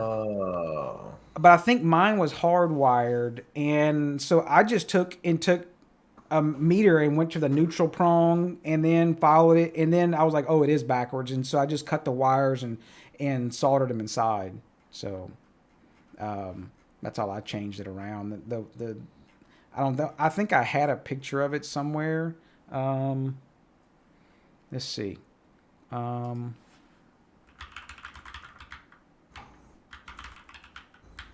sure it's gonna start playing music or some crap. Nope. Okay. Cool. You're gonna make me go way back. Huh? Yeah, well, you're looking for that. I'll tell you what. Oh, look at that idiot. I'll tell you what. The rework station was a game changer. I bought mine back in January 21, and because the first transplant that I did was that dimmer plug from Treat Life. Yes. And I didn't have a rework station when I did that. I just did that with a soldering iron. And I'll tell you, it was messy. It worked, but it was touch and go. So that rework station was huge. Ooh, look. Somebody put my video on the, what's that plug-in? For like skipping intermissions and commercials. Oh, interesting. And someone will come up with the name quicker than I had. I forgot the name of it. Sponsor block or whatever.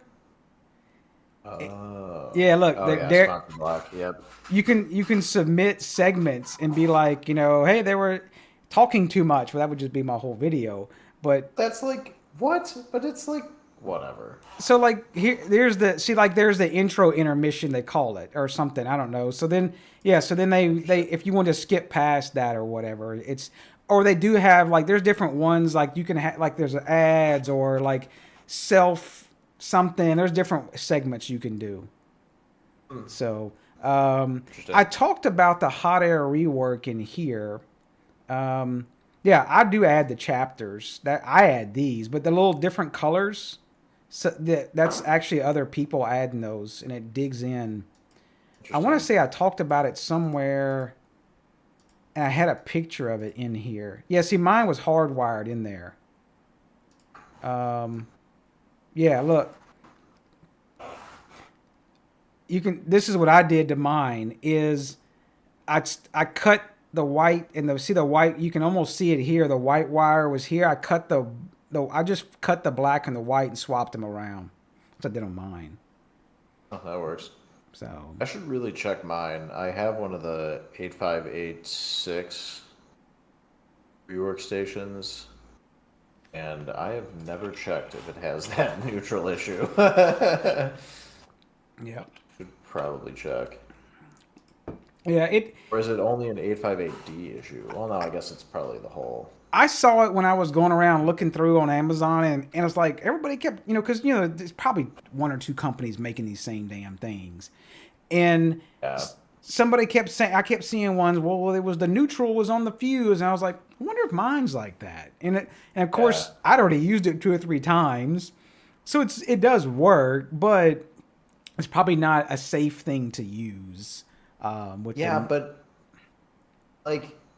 Take some risks, Travis. It's fine. Live a little. It's just mains, It's only 120. Yeah, it's just you can't listen. It's not 240 here. Listen, yeah, you can't. Everyone knows you can't be killed with 120. Disclaimer. Totally joking, by the way. Yes. Totally joking. Yeah. Yeah. That is. I just wonder, how does that happen though? At the factory, like. They must realize it at some point and be like, oh shit, well, we just sent a bunch out like that, so I don't know, just fix it and maybe no one will notice. What was the Sonoff IT, they don't make them anymore, the S20? Oh yeah. The S20 is the relay is on the neutral, and there's no way to fix it. So yeah. I like IT'd, I really do, but yeah, that was a dark moment for them. Yeah, wasn't it?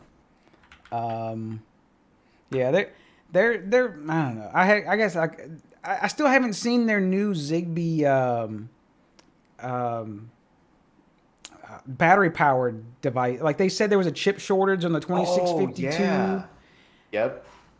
Um, Tell you what, though, I suspect those sensors are still going to be absolute shit, just like the first gen. yes, and it does make me wonder: is like to buy an S40 that's recent and then pop it open to make sure it still has a 2652 inside. So, I cannot tell you how much I was let down by the SNZB, or is that what it is? Oh, SNZB. the Well, yeah, the SNZB line of sensors. yes, In particular, the motion sensor. I was so let down by that. yep. There were way too many. I got way too many false positives with those, and I know it's going to happen with a PIR sensor, but there were just way too many false positives. I And don't know. then when they did the ZB dongle E. Yeah, with the SI Labs module. I guess this is what got me. Is this graphic was up here right out of the hole. It had Oh yeah. Zigbee to MQTT on it. Now, to their credit, the developer has been working. There's a developer that was doing that EZSP thing in Zigbee to MQTT. He has been working on it more and has gotten it kind of working now. But as of when this posted, that it was absolute crap, and they had Zigbee to MQTT on it. Now, I kind of follow that thread. I want to say it was a few days ago. They were talking about upgrading the firmware to like 7 dot something, EasyNet to make it. Version 7, yep. I would still hold off on the ZB dongle E if you're going to use Zigbee to MQTT. It's not worth it. There's nothing wrong with Silicon Labs modules, the EFR32, that's what that is. Yep. There's really nothing wrong with it. Like, it's a pretty good chipset, but yeah, if you want Zigbee to MQTT, definitely just stick with anything CC2652 based.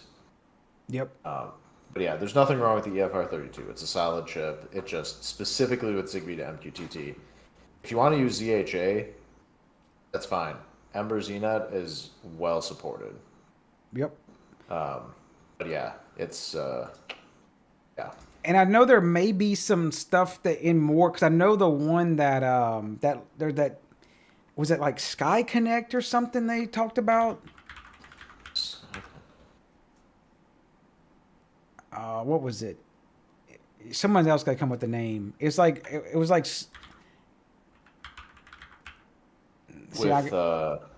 Sky, not Skynet. Look, Justin saying Skynet. Self-aware. Is it Sky Connect Home Assist? It is called Sky Connect. Oh.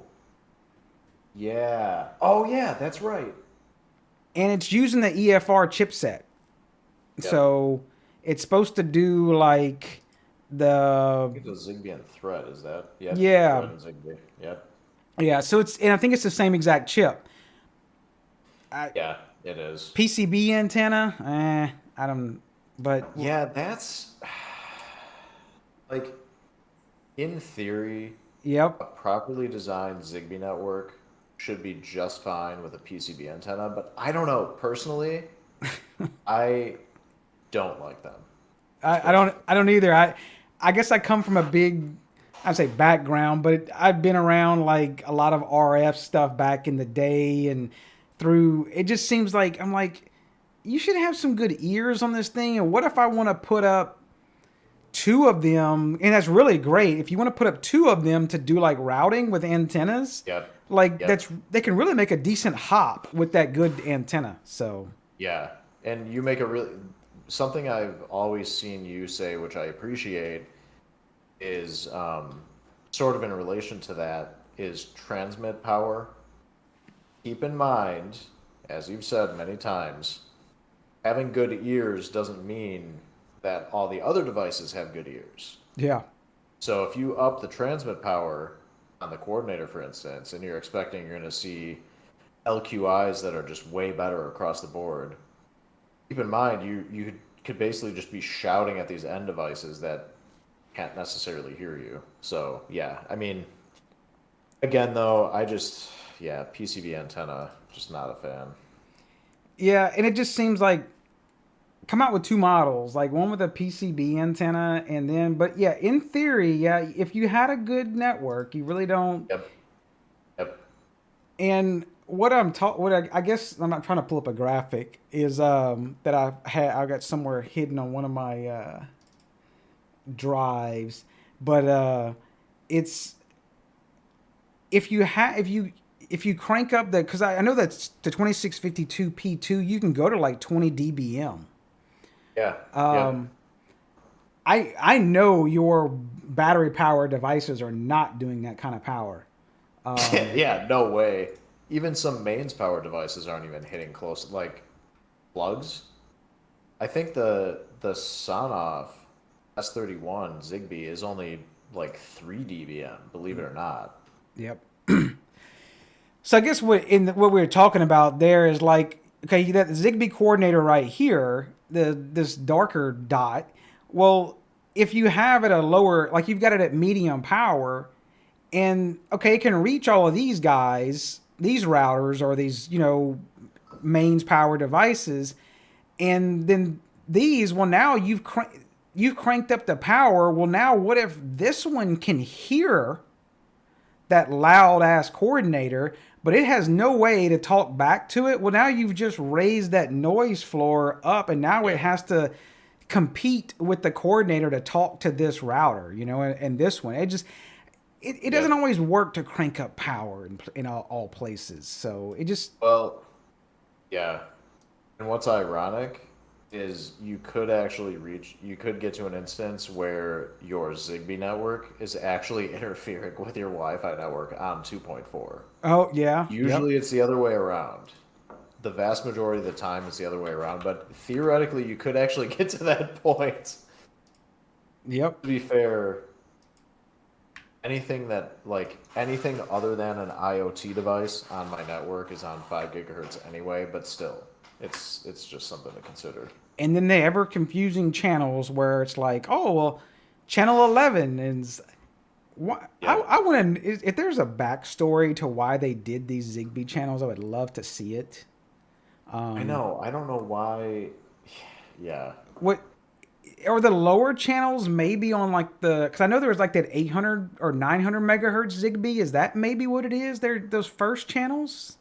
It might be. I don't know anything about the sub gigahertz. I could be wrong, but I don't think that is very widely used. No. Like the sub gigahertz Zigbee. I think I found one vendor doing some 900 megahertz Zigbee. Yeah, but it is a thing, so you might be right. That might actually be why. Yeah. Now I know they bring up a good point on the thread thing. Now, is I know in the thread they'll be able to where you can do multiple. You can put like kind of like multiple I would say coordinators. Let me back up. You'll be able to put IP based routers on your network. So if you want to make a big hop, you can run Ethernet over there and put that router over there. That'll be pretty cool. And Thread does have, you know what? I will admit, I keep mixing up what's Thread and what's Matter. Yes. But in the end, it doesn't even matter. No, it doesn't matter. I tried so hard. Anyway, what is cool about that, though, is you can have, unlike Zigbee, there is a failover coordinator concept. Oh, that's cool. I think it's Thread. I think Thread calls it an edge router. That is or a border router. Router, yes. That is the term for, I think that's the equivalent term to a Zigbee coordinator. So you can have, there's actually a failover concept in Thread, which is pretty nice. That is something that would be killer in Zigbee, but naturally it's a little too late for that. Yeah. But that is a nice feature for sure. Yep. Any other questions we had out there? I'm just looking at the time here. It's 10 o'clock for me. I got a heat gun, make a trend. I had a lot more success. See, I tried the desoldering wick. I've tried that. And I know he just left, but Justin, I don't ask me to pronounce his name. Justin S. Schwab. I see, look, whatever. Schwalbe. Yeah. Schwabs. He had a really good idea of to apply constant pressure because you don't want to pry that ESP module off when you're doing the heat gun. Nope. Is he had a really good idea of taking, like those rubberized alligator clips and just clipping the alligator clip to the PCB antenna. And that gives you some extra weight, and it's a constant weight pulling down on the ESP chip. And and then you just keep hitting it with the heat gun, and it pulls off pretty easy. So interesting. Yeah, I thought that was a cool idea. Depending on the layout. Yes, if the PCB antenna is hanging off, like on a ESP12F. Yep. Where if you have it upside down, and y'all can make a GIF of this later or something. I'm sure they put it on AliExpress in the cool part. And but if you have it hanging upside down, it'll just pull off hang the clip on it. And it'll pull the antenna down off of it. So, pretty good idea. Yeah. So I thought that was pretty cool. I want to say that was Justin that talked about that. So, but he did say he has not left, and he hasn't denied that it was him. So I think and you're right. Tons of the chip clip,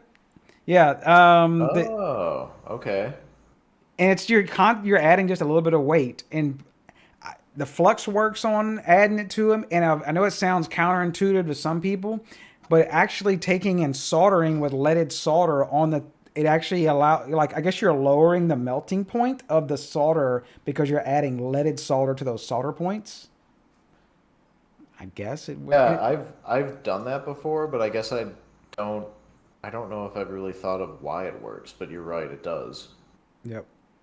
It's weird to hold the air gun. It ends up, it does. So, it's just old, funky, cheap solder. Put some good solder on them, and then the thing comes right off and it pops off. So, hopefully we don't have to do too many chip swaps. I haven't done one in a while, and I kind of missed.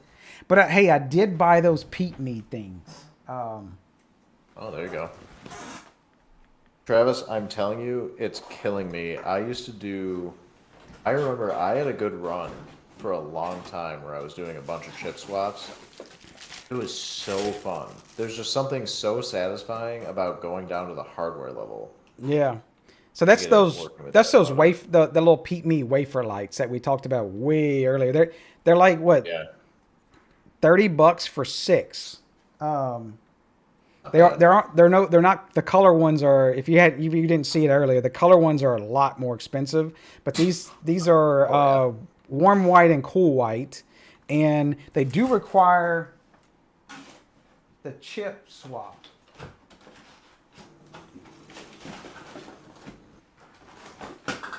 But they had the ESP chip is inside here.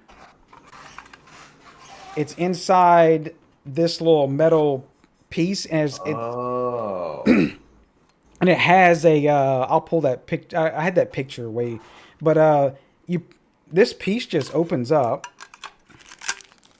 So it's in there and not in the light. I was totally expecting it to be on the light. Wow. Okay. So it's in here. You pull this little metal bracket out of here, and it's wrapped in heat shrink in here, and you can get the ESP chips fairly easy. Not the ESP, it's a Bluetooth chip, but you can swap it to ESP. Now, one thing you'd be saying, well, it's a grounded metal case. Yeah, it kind of sucks, but they're behind the Pete Me. They have a hole cut in the metal. Okay. And that's where the PCB antenna is right there to get out of the metal grounded case. How big is that hole? Because I wonder if that's a code issue with mains. They have a rubber sticker in the back. Oh, okay, got it. Okay. So I didn't know the hole was there. And I was like, "What is?" I was like, "Oh, there is. You can see and you feel it. You can feel the indention." And one of them, I stuck my finger through it to see, but it's and that PCB antenna sits right there. So, guess that works. it's okay. I could see if you don't have, and if it isn't in an area where you don't really get good Wi-Fi signal, it's probably not going to be the best thing for that. So, I did look sour. I did try to see. I asked that Jacob Parts if they could make those ESP32 C3s with the antenna on them, but he would have needed like a big run of like thousands of them to get the factory to make them with the antenna port. Because you can see the little solder points are there.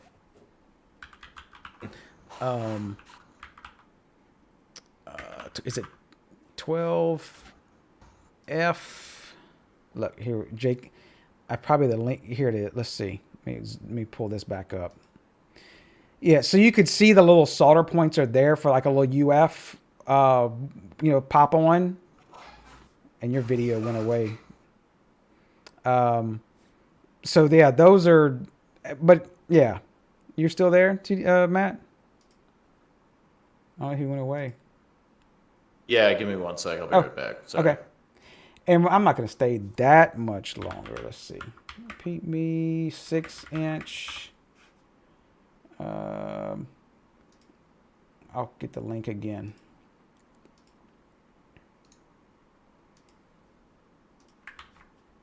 The cat walked on the keyboard.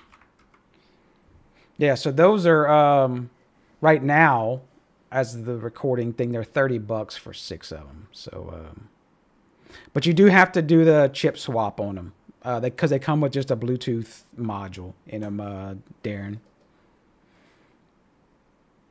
Yeah, I if there's to try to solder, I'm sure there is. They need to change a resistor and then solder on that UFL port. It's much like doing the what is it, the D1 Mini Pros. So, but I didn't have any problem with it. The signal, I did notice the signal was a little bit lower, but I didn't have any problem with it being too low of a signal in that metal box. But I saw that Justin, let's see, one more was talking about let's see, where did he put those at? Update. Oh, he talked about there was he posted pictures in Discord of this here. He said this is from the top of that wafer, and he had one. Oh, yeah. Yeah. So the moral of the story is before you even do a chip swap on them, check them out, make sure they work. I guess you can. They do give you the little Bluetooth Wi-Fi hub. If you really, you can go ahead and check them out, see if they work first before you bother chip swapping them. You may have to get a prime return on them or something. I wish you could, Ray. That would be pretty cool just to do a Bluetooth proxy on them with the HA stuff. But I believe Tuya is doing the encrypted Bluetooth. But hey, maybe there's someone that wants a good project, do some Wireshark Bluetooth sniffing and see exactly what type of traffic they're doing between them. Maybe they could figure it out around some of that stuff. But I think they were talking about someone else that saw that they were doing Tuya Bluetooth encryption. But hey, it's worth a shot to see what they're doing. Yeah, it'd be interesting interesting if nothing else. Yeah, didn't Justin say if that connector right there is fully seated, it didn't work reliably? I forgot what he said. Yeah, so they were talking about, so the caps and screws weren't actually doing anything. Yeah, apparently seated all the way is no bueno. So, he posted a picture of, here, there's that tension connect. It looks like, is it bent? Oh, wow. The pins don't even go in. And it missed the pad. Yep. I'll tell you what. I've had my fair share of soldering mishaps. However, I don't think I've had that bad. No. So, So check yours before you decide to. So I do wonder. That would be interesting, James, if you could just solder to a oh, chip and change the encryption key. See, that would be a little easier than doing the. But I guess you wouldn't have device groups and all that good stuff with Tasmoto. See, that's what I use them for, is in device yeah. groups and stuff. So, Yep. but all right. Well, it's been a good bit for me. Unless anybody has anything else. Sour's asking about Bluetooth proxy. The Bluetooth proxy, I don't even mess with that. It's pretty. It's only enough with a lot of questions on that. It's just for passive devices right now. I know they're gonna do the active connections later, and that's what they show in their little blog thing. But that was the one where Paula jumped on and talked about it, and I did the little thing. But it's ESP32 with ESP Home, and it allows you to have Bluetooth scanning across the house. Yeah. So they have a better picture than I can explain it. Is this picture here? A better picture is you got your home assistant down here in the basement thingy, and then you put your little Bluetooth proxies in the house somewhere else, and they pick up the Bluetooth sensors. Now they will do the two-way comms later, is what I was thinking. So is what they're gonna do. So they talk about it somewhere in here. Apparently, that person also has a 3.5-story house. Yeah, which 3.5. with Here it is. basement. Active connections coming in a future release. So that would be like your locks and stuff like that. So yeah, I so really want to know how big this house is. they have 2 basements. That's interesting. Oh, you're right. They have a. Okay, first of all, that is super expensive. That really complicates the foundation right there. So that's a good point. It's a 2.5-story. With Yep. a basement and a second basement. That's all in. But you know what they don't have? No elevators. Oh, that's just some bullshit right there. Oh yeah. Jim Brewer said, "And the trees are below ground." I think that is just a perspective issue. But that could be. Maybe they've got an emergency garden or something. No stairs. No fire pole. I mean, Ooh. Oh. Ooh. Yeah, you're right. Who built this house? This is an abomination. it's a bomb shelter with a washing machine. So No toilet in that bathroom. Waffle stopping, bro. let me show you this 2.5 bath house. Wait, a 2 and a what? No, it's 2.5 bath house. It's what do you mean? It's got the toilet? No, it's just a shower. It's it's all the- you need, really. It's It's all pipes. It's the other All half. pipes. Oh my gosh. All right, we're really going off the rails. Yeah, no, we went off the rails with the AliExpress thing. So That's a good point, actually. Yeah. I may get, that's a legit website. And that, if you go dig around AliExpress, they got cool stuff on there. In the fashion area to get the lip or cheek exercise. We're not going to go there again. So Travis, it was good, man. as always. Yeah. We'll do it again sometime, and we'll do some other craziness. So if you want to join in the fun later, peeps, you can join in the Discord stuff, and you got other questions and everything. And I have no idea what ending roll video I have, but we'll roll from there. I'm sure something is silly. There you go. Well, thanks, Travis. All right, y'all. Take it easy, and I will put us on mute and go from there. Where's the end thing? Are you gone yet? No, you're not gone. Encore. Never. Let's start over.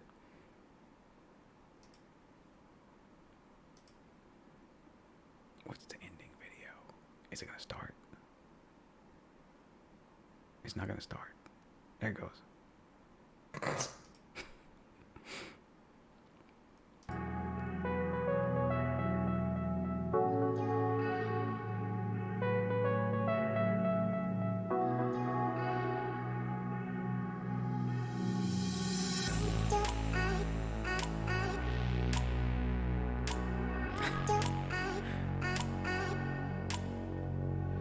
I don't know if you can hear me in here.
Let's do it again. That wasn't as good. End it up.